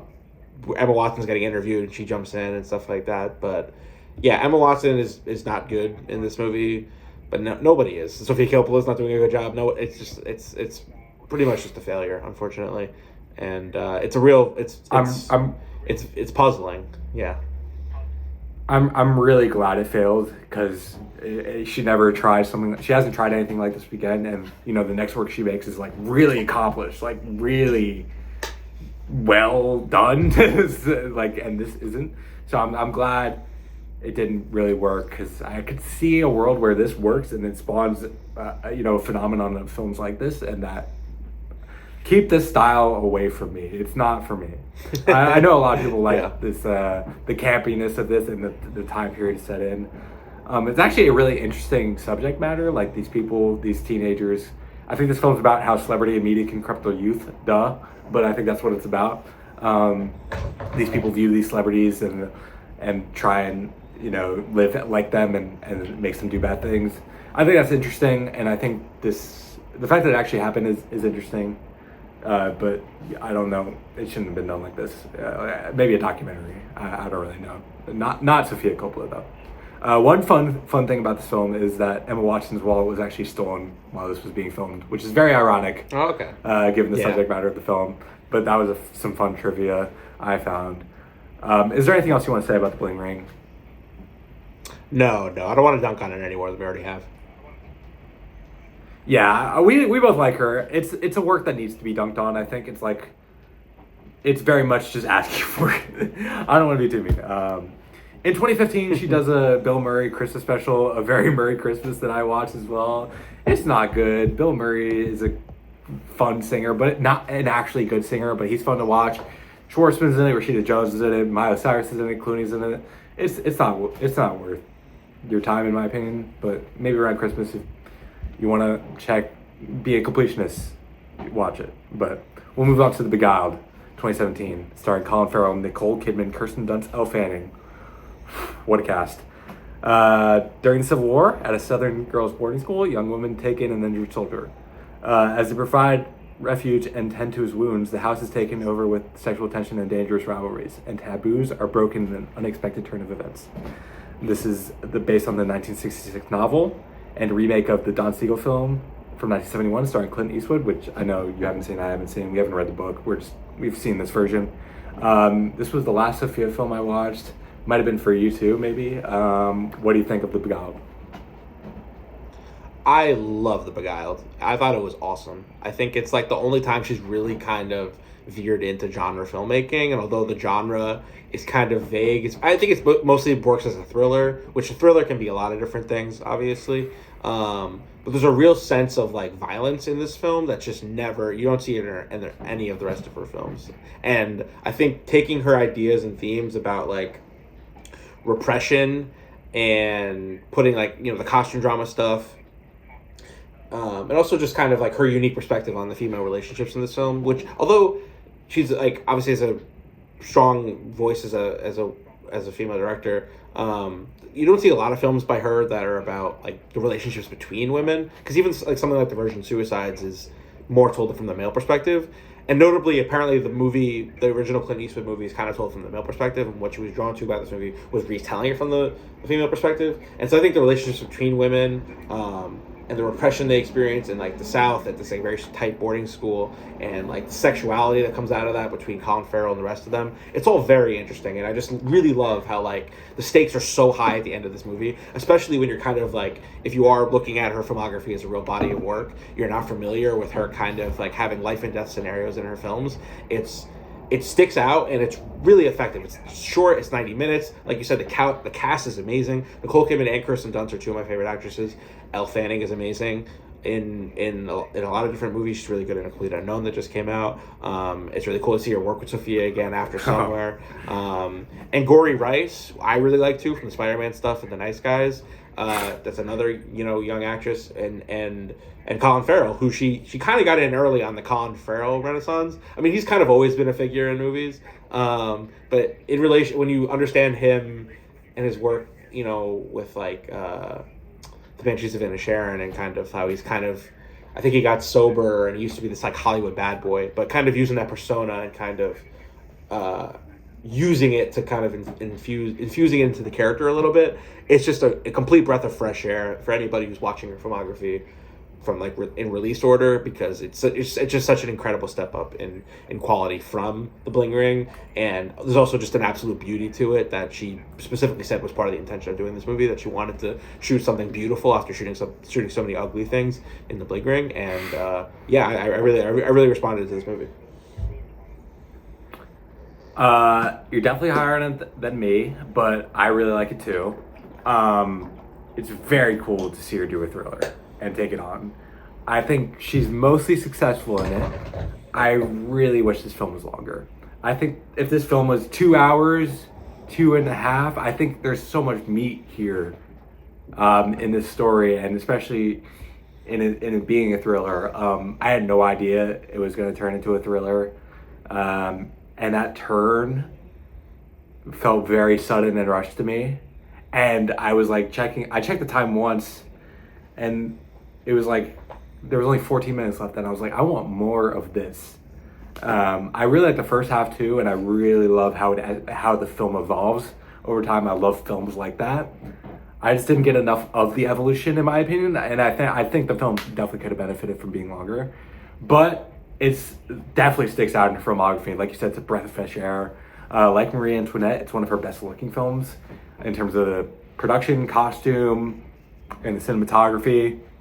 I love the cast. I love all these people. Colin Farrell and Nicole Kidman, great year for them, 2017. They have Killing of a Sacred Deer as well together. Right. So it's an interesting year for them and relationships. And also, spoiler, a great year for mushroom poisoning with Phantom Thread. So it's a really fun film to compare with others of its time. Kirsten Dunst, her third, film with Sofia, they just make bangers. I mean, 3 out of her, 5 best works in my opinion are with Kirsten. So I think they're incapable of making bad work. I think it's definitely a good film. Not a great film, but I understand why you responded to it, especially in context of her filmography. Yeah. Yeah, I don't have a ton to say other than I agree with what you were saying about how there is an opportunity for this to have been longer. I think that in like the mushroom poisoning scene, even, I think you could see Sophia's, when watching it, you could imagine there's a better version of that scene, or better written version of that scene, because I feel like even the mushroom poisoning itself is kind of convenient. I feel like this tension could have been stretched further, of like his awareness or lack thereof of the mushroom poisoning, and like, isn't it in that scene somebody else is gonna drink it but then they don't? Yeah, Kirsten Dunst is like about to eat the mushrooms, and then the sister's like, "Oh, you don't like mushrooms?" Yeah. And then Kirsten Dunst's like, "Oh yeah, I don't," and then she doesn't eat them. I was like, "What? Like, you just like want to wrap this up? Like, there needs to be more there." It didn't feel like she was comfortable working in the thriller genre in the back half, even though she's really good at it. I think if she tried it again, she would make a home run. We'll talk about what we want the filmmaker to do next. I'll just say right now, I wanted to do another thriller like this. I think maybe not a full thriller, but something that evolves into a thriller like this. And I think she would do it in such a better way now that she has experience doing it. You can definitely tell that she's experimenting with something she's never done before. And I think she's mostly successful, but not fully successful. I agree. I had written down that I wanted her to do something in within a genre. I Yes. think that taking those themes and ideas that are present in her body of work and putting it into something else, whether it's a thriller. I mean, I love thrillers, so that I would welcome a thriller. Yeah. But any kind of genre work that she could do while holding on to all those themes that she loves is definitely what I want to see her do. And yeah, you can imagine somebody like Tarantino maybe writing that tension of that dinner scene better. You know, it's almost like she doesn't make Colin Farrell smart enough in that scene, because those scenes work best when all the characters are very sharp. Yes. And like the fact that alarm bells don't really ring for him when someone tells her not to eat the mushrooms, you know, it's just not as effective as it could have been. But yeah, I definitely agree. What do you think this film is about? To me, I just think it's about her stepping into genre filmmaking and her taking those themes into it. That's not especially articulate, obviously, compared to some of the other things I think the other films are about. I guess like just thematically, because that was more of a metatextual theme. I think this film is about maybe like the violence men can inflict upon women, especially when when placed into these like sexual situations. You know, like Colin Farrell represents danger, and he's the only man in this movie, and it's not an accident. You know, No. so I think that somewhere along those lines is what the movie's about to me. Yeah, I wrote down forbidden love, temptation, and jealousy. So I wrote a little bit of everything, but I think the forbidden love aspect of it is definitely the thing that jumped out to me the most. Maybe love isn't the right word. I don't think these characters, especially love Colin Farrell, but I think it's really interesting how he's an enemy, but they keep going to him and they keep, wanting him, especially in the back half when he's on his rampage, and even then Kirsten Dunst still goes to them and still wants him. And I think that's really interesting how, this love that is, or this want, this affection is perhaps not acceptable. It's still there, and there's no getting away from that. And I think there's a lot of jealousy that goes around with the sisters and them vying for affection. That's pretty interesting. But yeah, I think it tackles some really interesting themes for her filmography. And yeah, it's just like nothing she's ever done before. So I think it's very notable. I also think it's really notable that she won Best Director at Cannes for this. She's the second female director ever to do so. I think there might have been one since then. I'm not totally sure.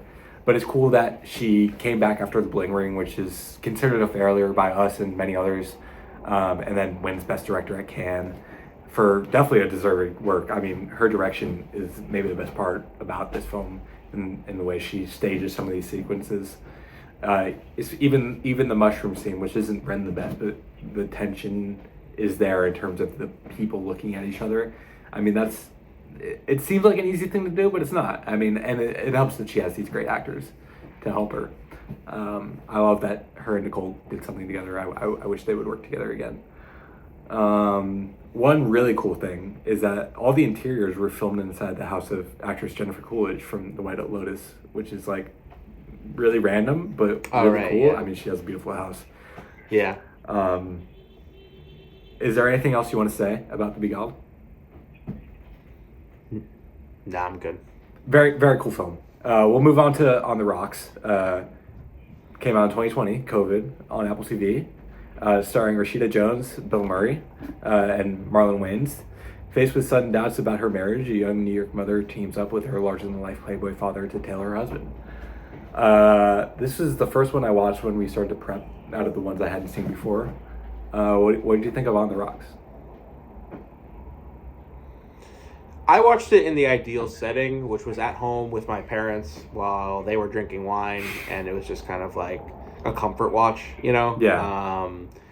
It was fun. To me, this is like an auteur doing a very simple movie. Like, this is like the kind of movie that very easily could star like Vince Vaughn and like, I don't know,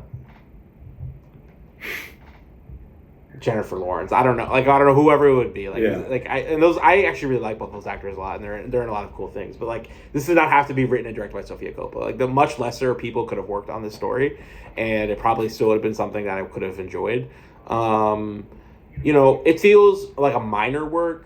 Lesser doesn't feel like the right word to me because I actually really like the movie. I don't have like anything against it. It's just not like thematically especially deep. It's just kind of like, here's this. It's almost like she had it's a fun idea of a movie, like a father-daughter, duo doing stakeouts to see if the father's cheating, or to see if the daughter's husband is cheating on her. That's a cool idea for a movie. It's just not as thematically rich as her other works for me. Yeah, I thought this movie was fine. I thought I'd love it. I came away just kind of liking it. Definitely feels like a minor work. It's no mistake that she makes The Beguiled before this, which is a challenge for her, and then she slips into something that's so comfortable and easy for her, which is fine, but that doesn't make it especially stick out in terms of her filmography and in terms of other works. This feels very similar to some of the Noah Baumbach films that are really good, but not as well written. Like I said, I don't think she's the best writer, and I think the screenplay could be a lot stronger. I think that all the ingredients are there. I just don't think it totally comes together in the writing. At some points, I was like, I don't know what this film wants to be, because the middle of the movie is, like you said earlier, a slapstick comedy with Bill Murray and Rashida Jones is trying to find her husband, which is fantastic. I mean, the scene when he talks down the police away from Tigger is by far the best scene in the movie, and a great scene, so memorable. But when it's the stuff around that doesn't totally work for me. I really like, she's a really personal filmmaker, and this one feels very raw and honest. I think this film is about feeling like you're not good enough ultimately, which is really, honest and pure, and I love that. I mean, we've all felt like that at some point of our lives. I love Bill Murray. I think he's so good here. It's a great performance. It's crazy that he didn't win an Oscar for this, especially in this COVID year. He probably got nominated. If he didn't, that's wild. Right. But it's like it should have been. I don't think he did. Yeah, that's wild. This should have been, because he doesn't have one. This should have been his time. Yeah. His time one. It's not his best performance, but like, it's worthy of getting him there. Rashida Jones is good. I like her from The Office and Parks and Rec. And just as a screen presence, she's good. I don't think she's far from the best actress Sofia works with. I wonder if this movie would be, if I'd like it more if, say, Kirsten was in it, or Elle Fanning, or someone different. But she's good enough. She pulls it off. What do you think about the performances? Yeah, Bill Murray's electric in this movie. Yeah. She really withholds him for a while. I don't think he shows up until 20 or 30 minutes into the movie. Yeah. he's amazing in every scene. He totally feels like a Francis Ford Coppola insert. Yeah. Obviously we examined that in Lost in Translation, and that feels very complex, but this feels, it's very obvious to me, at least, that like she feels like she relates to the Rashida Jones character, and then, obviously Francis Ford Coppola is her father, so the father character probably was, based on him, and yeah, I think it's not especially in conversation with Lost in Translation. Those two guys feel real different to me. The Bill Murray character in On the Rocks is like very sexual and has such a like strange relationship with women where he can't help but flirt with every woman he meets. Whereas the Bill Murray character in On the Rocks and the Bill Murray character in Lost in Translation is in bed with Scarlett Johansson and they don't do anything remotely sexual. You could see how like the teaming of Sofia Coppola and Bill Murray, and I know they did the holiday special, but in terms of outside of that, the reteaming of them is kind of like probably what the selling point of this movie was. When you're in the car with him, the movie's flying. When you're just with Rashida Jones, it's kind of just fine. I think she's actually like she is a good screen presence, but I'm not sure if she can carry a film I agree. in the same way that somebody like Scarlett could have. I think like it would have been really interesting if Scarlett Johansson were cast in the lead role in this movie. I think that would have been strange. It would have been weird because to go from kissing in a movie to being someone's daughter in the same directed by the same person, that probably would have been too weird. And I think it's also kind of like I wish Scarlett and Sofia would re-team with one another because we never got that again, and obviously they're both kind of elevated into these like they have this legendary statuses and stuff like that. I mean Kirsten Dunst also could have been a really great actor in this movie. I like Jenny Slate in this movie. She definitely feels like she's like the second coming of Anna Faris in very in conversation. Lost in Translation. But yeah, this is I don't know if phoning it in is the right thing because she clearly had to like search within herself to come up with this story. But I think that this was not a challenge for her in any way, and I think that shows. But if it's between watching this movie and I don't know, there's a lot you could do worse. There are a lot worse movies to watch than this. You could do worse. Not her worst movie. Far from her best, and maybe the one that leaves my mind the most, which is kind of disappointing considering the talent in it and the subject matter. I really like movies like this, but it might have been the one that left me feeling the most empty. The Bling Ring invokes feelings in me, but not like interesting ones. That just like, why did you do this, or just like interesting one to look at because of how. Not bad, but like I mean ugly and like the subject matter and stuff. What did you have this film being about? I mentioned mine earlier. I just had a comfort viewing, which is again a metatextual thing. Yeah. I think like the film itself is about kind of the loneliness and the isolation that mothers can experience within their marriage, but that's also very much juxtaposed with a father-daughter relationship, which kind of like takes control of the whole movie. Marlon Wayans is in this movie and he's like almost not in it, you know what I mean? Because it's not really about their marriage as it is how she feels about their marriage. And so it's kind of like a lot of different ideas that like work together in like a literal sense. Like it's actually really interesting to see a father's perspective on his daughter's relationship, but I don't think that thematically those ideas blend into something especially nuanced. Like it's actually kind of like a pretty like it's kind of low-hanging fruit in a sense. It's like this is like this is a movie that like Sean Levy could have directed, and like it would have been like fine and cool, but we wouldn't really be talking about it if it weren't for Sofia Coppola having directed it. I totally agree. I don't have any strong feelings about this movie one way or another. Do you have anything else you want to say, or should we move on?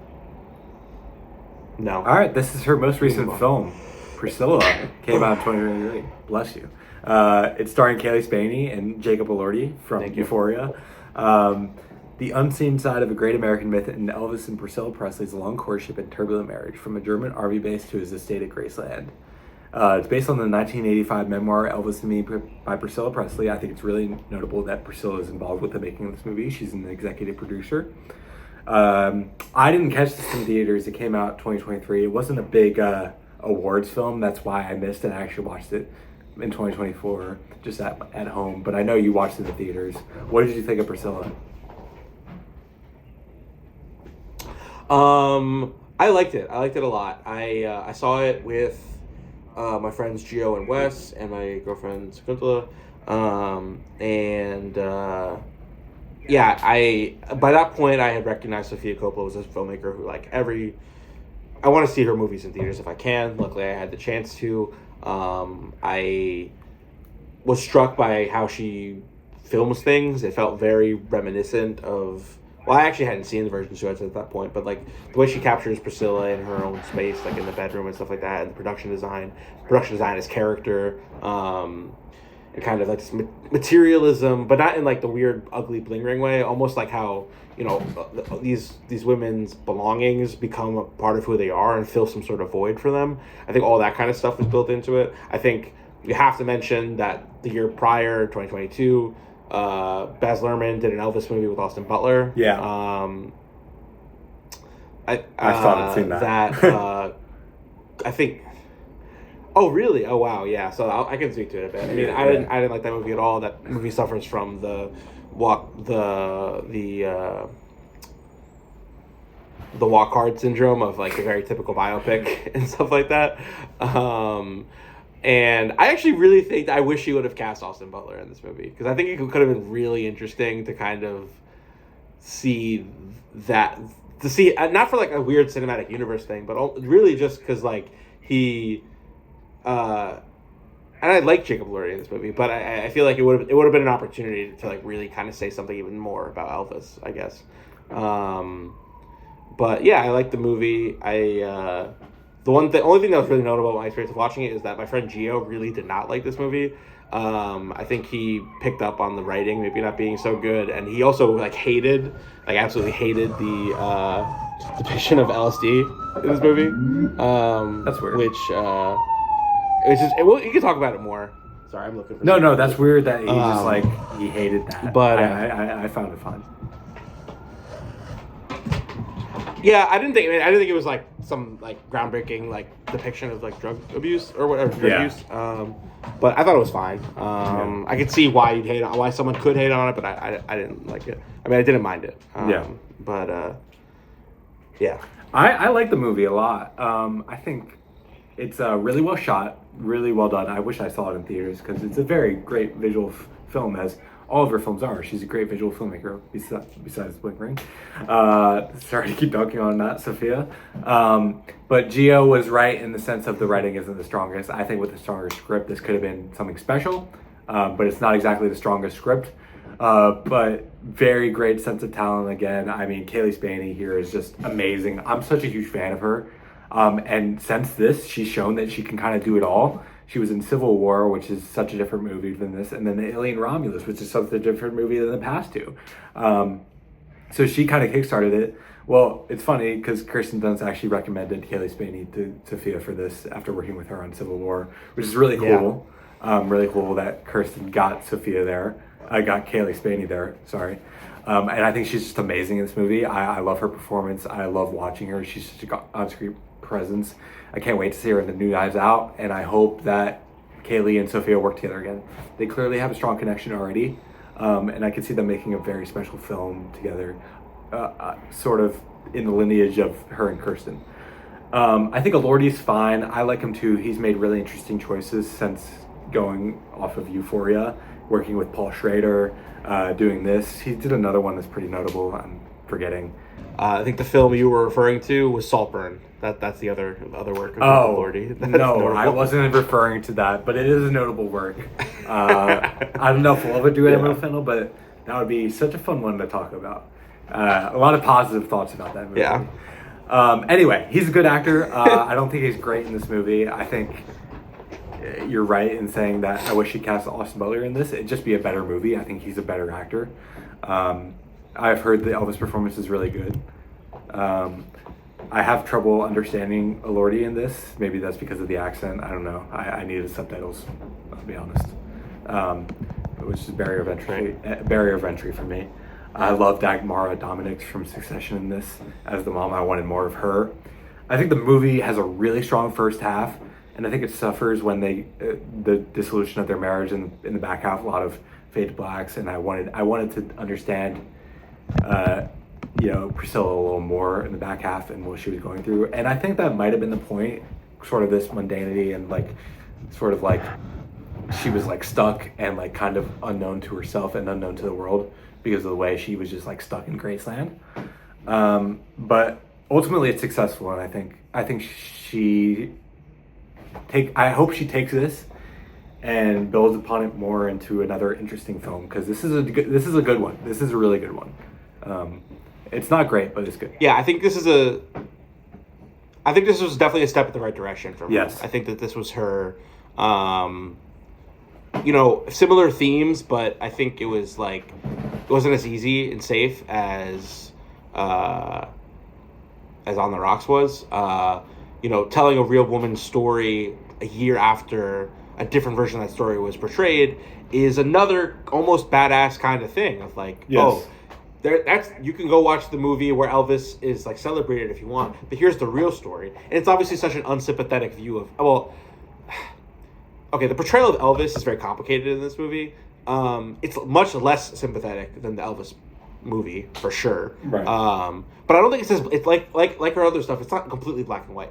I think it's very obvious that this age gap is not good. She is 14 years old. He is 24 years old. That is wrong. That's very bad. Yes. But she doesn't completely villainize Elvis either. She presents a charm that Priscilla is attracted to, and you see his flaws, but you also see them relate to one another here and there. And so I think that the subject matter is a bit risque, a little bit. I mean, Priscilla is an executive producer on this movie, which typically is not a good sign, at least in my estimation, when the person who the movie is being made about is involved, only because it feels like that means the filmmaker is going to be able to take less liberties, or maybe not liberties, but the filmmaker is going to be kind of beholden to that person's perspective of their own life. But I don't think it holds this movie back. I think this movie is good. I agree that the second half, I think, falls off a little bit in the quality of writing. But all in all, I think it's good, and I think I'm very much in the thick of it, and so are you, with film culture and thinking about what people are actually watching. But I talk to people who don't really care too much about movies who are actually interested in seeing this movie. Multiple people. Mm. They were women I knew, and there's something about the aesthetic that Sofia kind of presented, and even just in the advertising materials, that people were drawn to. And I think that this alternate take on this movie, I think this movie honestly would have really struggled without the Elvis movie year, the Austin Butler Elvis movie coming out the year before. And so I think that for all those reasons, I think it's definitely a worthy entry, and maybe her most. I think her most important work since The Beguiled, which I guess isn't that long ago, but it's a couple movies ago. I agree. Interesting you noted about its portrayal of Elvis. I honestly wish it went a little harder. It's interesting that it makes it black and white, but the thing I like about Marie Antoinette and Lost in Translation is just these scathing portrayals of these people or these cultures, and it's really I don't give a fuck energy, and this felt a little safer than those, but she was still taking a risk, and she was still challenging herself, which I always appreciate, especially compared to On the Rock. So I agree. What did you have this film about? What did you write down? I think this movie is about growing up in and growing out of someone's shadow, because ultimately I think this movie is about how Priscilla's identity is so intertwined with Elvis's, and she becomes a person with Elvis, and then ultimately she has to leave Elvis and become someone else. Yeah. And I think that's what that's what's so striking about the ending, is that you see her, the end of the movie is when it's almost like the beginning of a new movie, where it's it's all about her relationship to Elvis. The book is called Elvis and Me, but it's it's like that progression, and it's also that's all a product of the grooming that Elvis did of her, and how terrible that is. And you know, we all understand that as audience members. I think Sofia Coppola understands that as a filmmaker. But I think because you're presenting the movie through Priscilla's eyes, it's not as like scathing, because it's obviously Priscilla was drawn to him. You know what I mean? As many young women were at that time, and I think I think at that time Priscilla was unaware of what was going on, and I think that Sofia presents that unawareness, and that ignorance is coupled with that attraction. And I think that it's a very it's not like it's not like, maybe not as complex as Lost in Translation, but it's definitely like a really interesting, very interesting themes to be exploring. Yeah, I totally agree. I had something similar about, it's just about individuality and the struggle for that. It's really interesting you brought up A Complete Unknown earlier. I think this actually has a lot in common with it. If it was in the terms of the Sylvie Russo character or the Joan Baez character, about how they're in the shadow of Bob Dylan, but they're still vying for his affection and want to be around him because of the talent. I mean, this one definitely doesn't have as much Elvis in it. It's more about Priscilla. But it's about that. It's about wanting to be in this someone's image, and about what it's like to be certainly in that person's shadow and having to grow from that. So I think it's about something that's really interesting. One critique I've heard of this movie is that it doesn't give Priscilla much of a personality outside of Elvis. I think that's unfair to the movie, because that's not what the movie is. I mean, like you said, the book is called Elvis and Me. It should be about that. And I think in the end, it becomes about that. You could make a movie about Priscilla after that, and maybe someone will. And that would be interesting too. But I do like how this film portrays Priscilla in comparison to Elvis, and how she relates to Elvis. Yeah, totally. Anything else you want to say? No, I think I'm good to do some categories. Yeah, let's do it. We got a few fun categories that we love to do. We'll start with best performance in any of the director's films. Who'd you have? So I have 10 nominees. 10? It's going to come down to 2 people. I have 10 nominees, but it's really only between I have 2 people. It's more like shout outs, honorable mentions. It's between 2. I'm pretty sure it's the same 2. But these are the 10 performances I isolated. Nicole Kidman in The Beguiled. Sure. Rose Byrne and Marie Antoinette. Anna Faris in Lost in Translation. Giovanni Ribisi in Lost in Translation. Elle Fanning in Somewhere. Jason Schwartzman in Marie Antoinette. Josh Hartnett in Virgin Suicides. Colin Farrell in The Beguiled. What's that good? I thought I was going to sneeze. Sorry. Those are a bunch of supporting performances, which I wanted to at least comment on, just because I think there's a lot of great work being done on all those. But the 2 it will come down to, I'm sure, for Both Me and You, are Kirsten Dunst and Marie Antoinette, and Bill Murray in Lost in Translation. Yep. Which one would you pick? I picked Kirsten Dunst. Yeah, I agree. I think that's I think I also land on Kirsten Dunst and Marie Antoinette. I think that she's doing absolutely excellent work, and I think that it's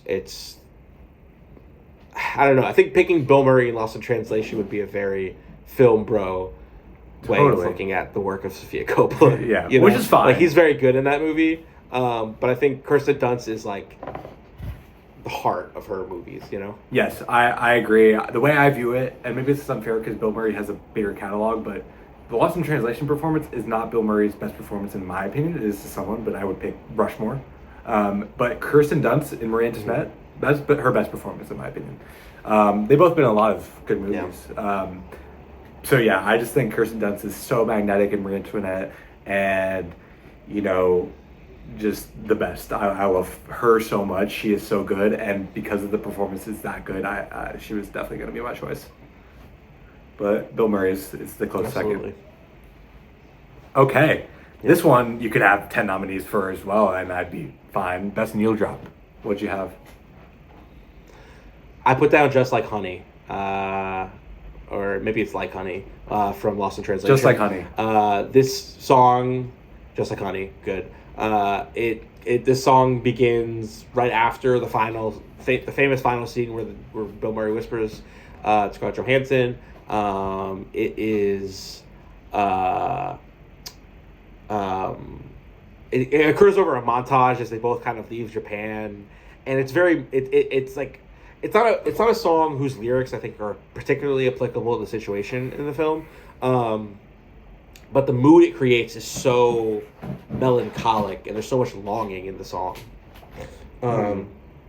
I listened to it a lot. I've listened to it many times since I rewatched the movie, and I actually texted the song to Sakutla, and I said the song reminds me of you, and then she texted me back, and she was like, "Oh, that's really bad. Why?" Because if you read the lyrics, it's about like, I'll be your plastic toy. It's about like losing all dignity and being succumbing to someone, like being an object in someone's life. And I don't think the lyrics are that important to Sofia Coppola. I think that the atmosphere of the song, the way in which the song adds to the atmosphere, is why it's so effective for me. I just love the song so much, but there are many worthy entries. What did you have?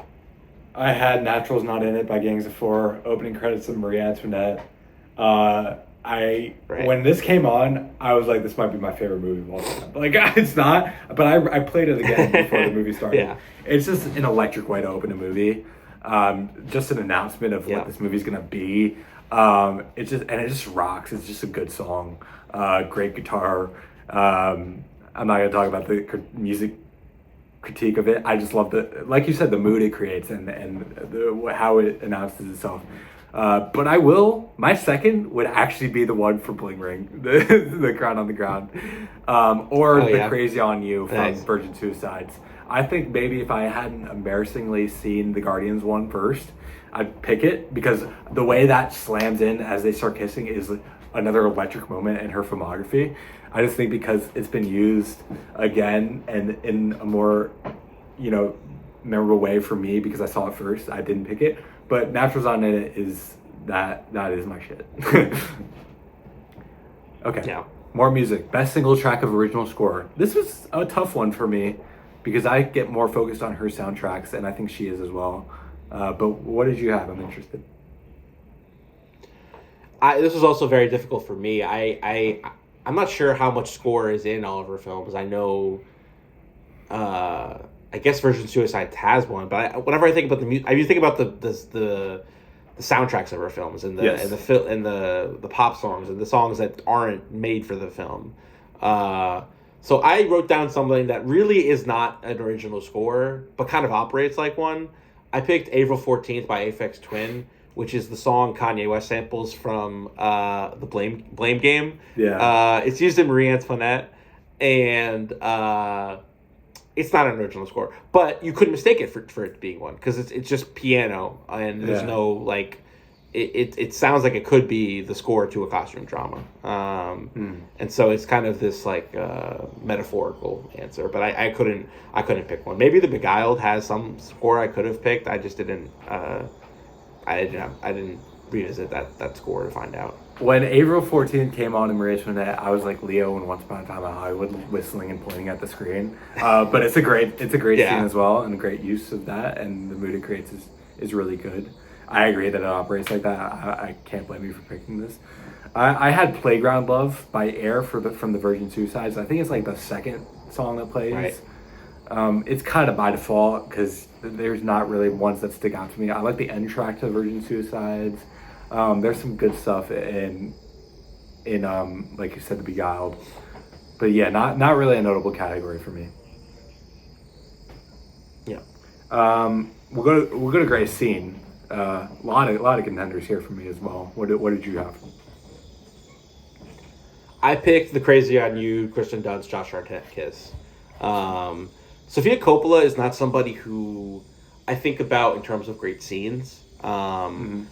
She's such a great creator of mood and atmosphere and montage and sequence that I feel like it's hard to pick a single scene that encapsulates a film. The scene where Scarlett Johansson and Bill Murray lay in bed together and they don't consummate what could be a romantic relationship is striking. And I think about it for whatever reason. I'm thinking about it now, and I didn't think about it when I was writing down what I wrote down for greatest scene. But that moment with Kirsten Dunst and Josh Hartnett in the car and the way the score comes in is fucking electric. It's that amazing. is just so awesome. Like, you know what I mean? I mean, it's just like, that's the kind of like thing that inspires a generation of filmmakers, you know? Totally. And it's a very short scene. It might even just be a single shot. But I think it's like pop filmmaking in a big way, and I really, really like it. And yeah, it is a shame that I also saw Guardians of the Galaxy first, but somehow they're used so differently that it doesn't really affect how I view the moment. The Virgin Suicide's use is much better and much more inspiring.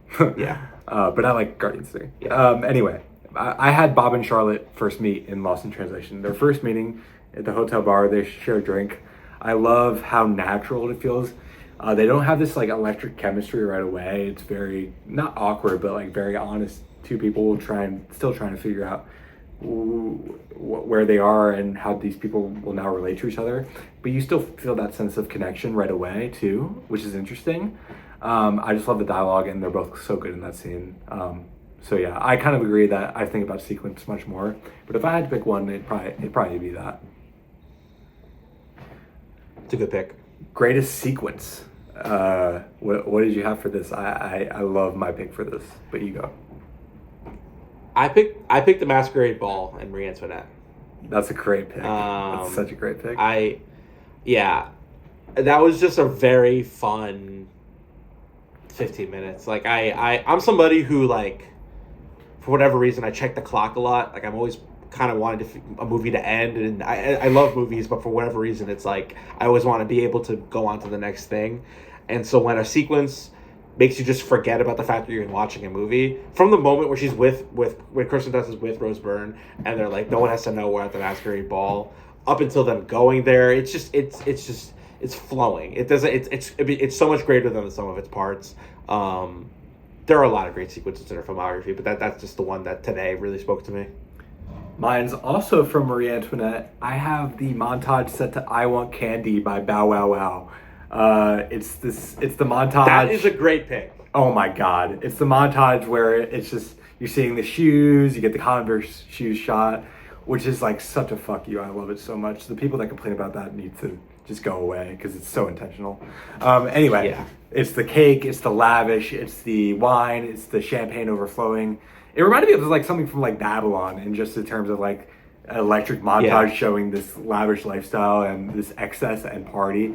And this is like what reminded me of, like, that made me think of like, oh, this is like Sofia Coppola's magnum opus, and this is her Goodfellas, because it's literally everything she's interested in one montage, and how that underlies their these characters' kind of sadness, even though they're partying and having fun. So it has an emotion to it too. But I mean, the use of the song is just amazing. It's probably my favorite moment of her whole filmography, which is crazy because it has that moment in the opening with the needle drop I picked. I probably would have picked that if that was like more than just opening credits. You know, it's a great scene. It's a great opening credit scene. But because the I Want Candy is also set to these beautiful shots and very well cut together, I love it so much. I totally regret my pick now that you did it. That might be the right answer. For whatever reason, during that sequence, it's a good one too. I was making a sandwich during the I Want Candy sequence today. I've seen the movie before, and I had other things going on, so I was just a little less locked in at that moment, just because I was a little hungry and I wanted to make a sandwich. But that's an incredible sequence for sure. And what a song too. I mean, it's just like, it was stuck in my head for the rest of the movie. I was just like, they were talking, and I was just like, I want candy. It's so good. Yeah. What'd you have for best line? We might have the same answer, I can't. It won't be as funny as last week's best line, but I picked, "Your life as you know it is gone, never to return. But they learn how to walk and they learn how to talk, and you want to be with them." That's the prelude. This is really the line, and they turn out to be the most delightful people you will ever meet in your life. And that's Bill Murray in Lost in Translation describing children to Scarlett Johansson. And that's just a gorgeous line. That's the kind of line that is so honest and so seemingly true, and it's like for me, it's just obviously I'm very young, so I don't have children, but there's just I feel like that's the kind of thing that you could just like make that into like a kind of shitty Bed Bath and Beyond poster, and it would sell because it's like it's just poetic, you know. I actually didn't have that, but that's an amazing choice. The way he says that, and just the line itself, it's something I always really respond to. So every time I watch that, I tear up, just because of how beautiful it is. It's like the sort of like power of love style like line that I really love. Like it feels like someone like an M Night line. I feel like he would have wrote that in one of his movies, just like in terms of like the honesty and the beauty and really seeing the good in the world. So it's a great choice. Mine's also from Lost in Translation. Really sad line. It reminds me of the line from Punch Drunk Love, but it's the line, I just feel so alone even when I'm surrounded by other people, which is so depressing, but it's like, oh man, that's just like, Yeah. that's the most honest thing. What's the line from Punch Drunk Love, when he's talking to the guy after he breaks the window? I don't understand people, so I know how to connect to them or whatever. Something like that.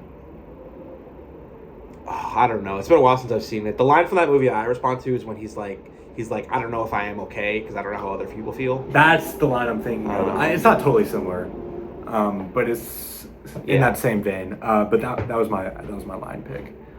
Very sad, but Yep. yeah. What'd you have for best individual shot? I picked the opening shot of Lost in Translation, which is very. I mean, you could that's her most iconic Peter. shot probably, and it's a very easy answer. It's not literally not even for that reason. It's just, No, it's an amazing that shot. shot is just It's so iconic. It's an amazing shot. It's gorgeous. There's so much thinking you could do about it. Do you remember in Atlanta when they recreate that shot? Yeah, I do. That's such a great scene. Yeah, it's just so striking, and it makes you it really makes you think. Yeah, it's a really good shot. I was embarrassed. Oh, actually, wait, sorry. 1 second, sorry. I just wanted to do a quick thing on how the opening shots of her movies are almost always extremely striking. Because the opening shot of Marie Antoinette is just as good as that opening shot from Lost in Translation. I talked about it before. She looks at the camera, the blue, the pink, it just looks amazing. And then even in Somewhere, with the opening shot of the car going around, it's like she clearly has, because she's such a visually minded filmmaker, she knows that the opening image is so important. And that's how you know you're in the hands of a great director. Sorry, I didn't mean to interrupt you. What were you going to say? You're good. I was embarrassed to pick a Lost in Translation shot, so I'm glad you picked it. Yeah. Talked about it in a nice way. My pick is the opening shot of Marie Antoinette. As you mentioned, great opening shots. I mean, that shot with her looking at the camera with that song playing, amazing stuff. I also really like the shot from Marie Antoinette. It's a very slow zoom out where she's on the balcony and you just see this mansion get bigger and bigger and she becomes smaller and smaller. I think that's another really striking one that I almost picked. Right. And that was actually what I had written down, but as I was listening to Natural's Not In It this morning, I was like, man, that opening shot is so good. So that was my pick. Yep. Who is their greatest collaborator, composer, actor, cinematographer, whoever? I really hope we have the same answer for this. We might have different, but please pick correctly. It's between Kirsten Dunst and Bill Murray, and I would pick Kirsten Dunst. Thank you. I think that she's the. I think there's like, some people think that Bill Murray is the essential Sofia Coppola person, and those people I think are wrong. He's very good in Lost in Translation. Yes. He's even great in On the Rocks, but Kirsten Dunst is like her muse. Like that's her De Niro. You know, that's the person that's who she is. I mean, that's even in her like recommendation of Kaylee Spaney. You know what I mean? Yes. It's like clearly that is the person that she makes the best work with, I think. I'm really glad you picked her. I feel like so strongly about this that like I don't know, like something gets me angry if I see people calling Bill Murray their muse, because they're not wrong. I mean, but before I watched all of her work, I would also have like thought that Bill Murray is like the quintessential Sofia film. But after watching Marie Antoinette, especially, it's just like no, like you can just tell that this is the person that Sofia is most obsessed with. Bill Murray's sort of like this other figure, this like larger than life figure, but with Sophia and Kirsten, they have this connection. They're just like inseparable. You know, I can't, I can never not look at Kirsten now and not think of Sophia, even though my relationship with Kirsten was through the Raimi Spider-Man films before this, who I also think she's great, and she gets a lot of shit for those movies. I think she's amazing in all of them personally. But yeah, such a big fan of her, and I totally agree that it's Kirsten. So, good pick. What'd you have for director's trademark? I only found like one or two. I think we might have the same one, but go for it. I mentioned a couple. I think the pop punk music, the amazing production design. I mentioned this before, but production design is character. Materialism is a way of filling a void. I think she's just like, she loves girls existing in their bedrooms and their makeup and their posters and the music they listen to. You know what I mean? Yeah. And that's like, that's honestly universal, and it's not necessarily even have to be a gendered thing, because that's the kind of stuff that we love as film nerds growing up. You know what I mean? Oh, like, for sure. You see my Twin Peaks poster here, my Atlanta poster. You know, you have your MF Doom poster behind you and stuff like that. And you know, we get obsessed about the things we love, and I actually really like how that kind of obsession can translate to any person in any kind of time period when you see it in something like Marie Antoinette. Yeah. You talked about bedrooms already. I had. In each one of her films, I feel like there's a notable shot of either someone in bed depressed, or in bed sleeping, or in bed getting up. I mean, Marie Antoinette is literally part of the plot with her just getting up every day. You know, Lost in Translation opening shot of ScarJo in bed. Even Bling Ring, you know, like these characters are just existing in their rooms, chilling in bed. I think she's definitely a filmmaker obsessed with people in their most vulnerable state, which is maybe in bed, which is cool. And yeah, definitely a sense of space, like you said. And there's also never a sexual connotation to that existence. No. Like, it's never like, I'm not sure if she has any sex scenes in her whole filmography. Am I wrong in saying it's just an actual, like, kissing and intimacy, sure, but like actual sex being portrayed, I'm not sure. Well, no. That's not true. Beguiled has it. Beguiled does. But even that, it cuts away before anything too intense happens. You know, the most you get is hair ripping the shirt. Yeah. So yeah, definitely not a big focus on that. But yeah, I was gonna say the Beguiled is that, and that is a part of the Beguiled where you can see her holding it back a little bit, in my opinion. But it's okay. Yeah, and vulnerability is definitely what she's tapping into, and that's what the bed represents. Yeah, very very cool kind of trademark through that. It's very kind of like a mission statement through her trademark, which is cool. Best 3-movie stretch. There's no way we have different ones. I mean, this 3-movie stretch that we're about to say is as good as it gets. Maybe not as good as it gets, but it's pretty high up there. What did you have? Virgin Suicides, Lost in Translation, Marie Antoinette. Is definitely the right answer. I think we both. Yeah, we can just go right into the rankings of the films if you want. Because for me, the way I rank them is, Bling Ring I think is the worst, obviously, because we dogged on it so much. I have that at number 8. I have Somewhere at number 7. Also didn't really respond to that one as much. On the Rocks I have at 6. I liked On the Rocks, and she just got a lot of great films, and so it's on the lower end for me.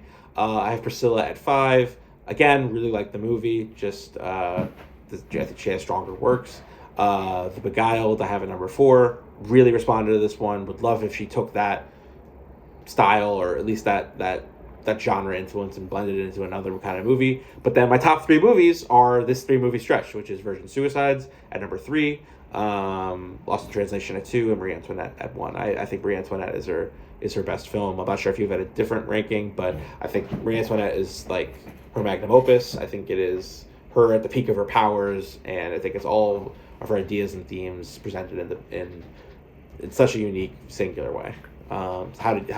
What's your 3-movie stretch, and how would you rank the films? My 3-movie stretch is Virgin Suicide, Lost in Translation, Marie Antoinette. I mean, each one of those films is notable and good. And you know, the rest of the stretches aren't as good, but this one is really good. Like, it's really damn good. Especially Lost in Translation, Marie Antoinette back to back. It's just crazy work. The ranking, we have very similar rankings. Some slight differences. My last is Bling Ring, duh. My 7 is On the Rocks. I like Somewhere a little bit more than On the Rocks. It's my number 6, but they're pretty neck and neck. I could switch those back and forth. I don't really have strong feelings about either of them. I just think I prefer Somewhere a little more because of the Elle Fanning performance and how much of like not a revelation, but like how special I find that. 5 is Priscilla. My 4 is The Beguiled. And then my 3 is The Virgin Suicides, Marie Antoinette, Lost in Translation. I could see myself rewatching Marie Antoinette and liking it more than Lost in Translation, just because Marie Antoinette's not my number 1. I still think Marie Antoinette is her magnum opus. I just feel like I connect to Lost in Translation a little bit more personally. I feel like I always might have that. But yeah, Marie Antoinette is her best movie. Has the best performance, has the best soundtrack. It's her best looking film, so I think that's her best work, for sure. Awesome. That's Sofia Coppola. I mean, we could talk. We've already kind of touched on it, but what do you see? What do you want to see her do next genre? Yeah, like I said, genre stuff. I mean, if she could find some way to imbue all these ideas about isolation and loneliness and femininity and do like a horror film or some sort of sci-fi film, that'd be awesome. It seems less likely, and seems more likely that she'd do something like The Beguiled to kind of take it into that thriller space. A crime movie would be awesome, as long as it's nothing like The Bling Ring. But I think that she's actually in a very good place right now. I think Priscilla did what it needed to do, and I think it really resonated with the right people. And I think the tides are turning. I think the world is ready for her to come back, and in a way that maybe, On the Rocks, having an Apple TV release, made it seem like she's on the way out, I guess. And it's cool that a lot of like talented people like working with her and want to work with her, even if she's maybe not the strongest filmmakers. That sometimes people like these people still respond to her, and I think it's because of that personality. And she seems very open and very very cool as a person, and you need to be that as a director. So yeah, I'm really excited to see what she does next, and I don't think it needs to be a home run. I just think it could be a good film, and it could be great. I hope she keeps working with the people she's comfortable with, and I want her to experiment, but I also want her to do something she's happy doing, because I feel like she's maybe moved out of the experimental phase, but hopefully she still challenges herself here and there. There's a lot of interesting stories she could do. Absolutely. But yeah, it was a pleasure to talk about her work. It's such a fun filmography. She's really got a body of work. You know what I mean? Yeah. It's like, it's like it was a lot to chew on, and I'm so glad that I've seen all her stuff now, and I can't wait for her new thing. Yeah, it's gonna be fun doing these, because then we'll like have seen everyone, and then like when these filmmakers drop new films, we'll be able to go see them in theaters. We'll know we'll have to, because then we'll talk about them we'll update the podcast. It'll be really fun. But yeah, I hope you guys enjoyed our Sofia Coppola journey. I hope you enjoy her work like we do. I hope you have similar opinions to us. If you don't, that's okay. If you like The Bling Ring, fight for it. I respect it to a degree.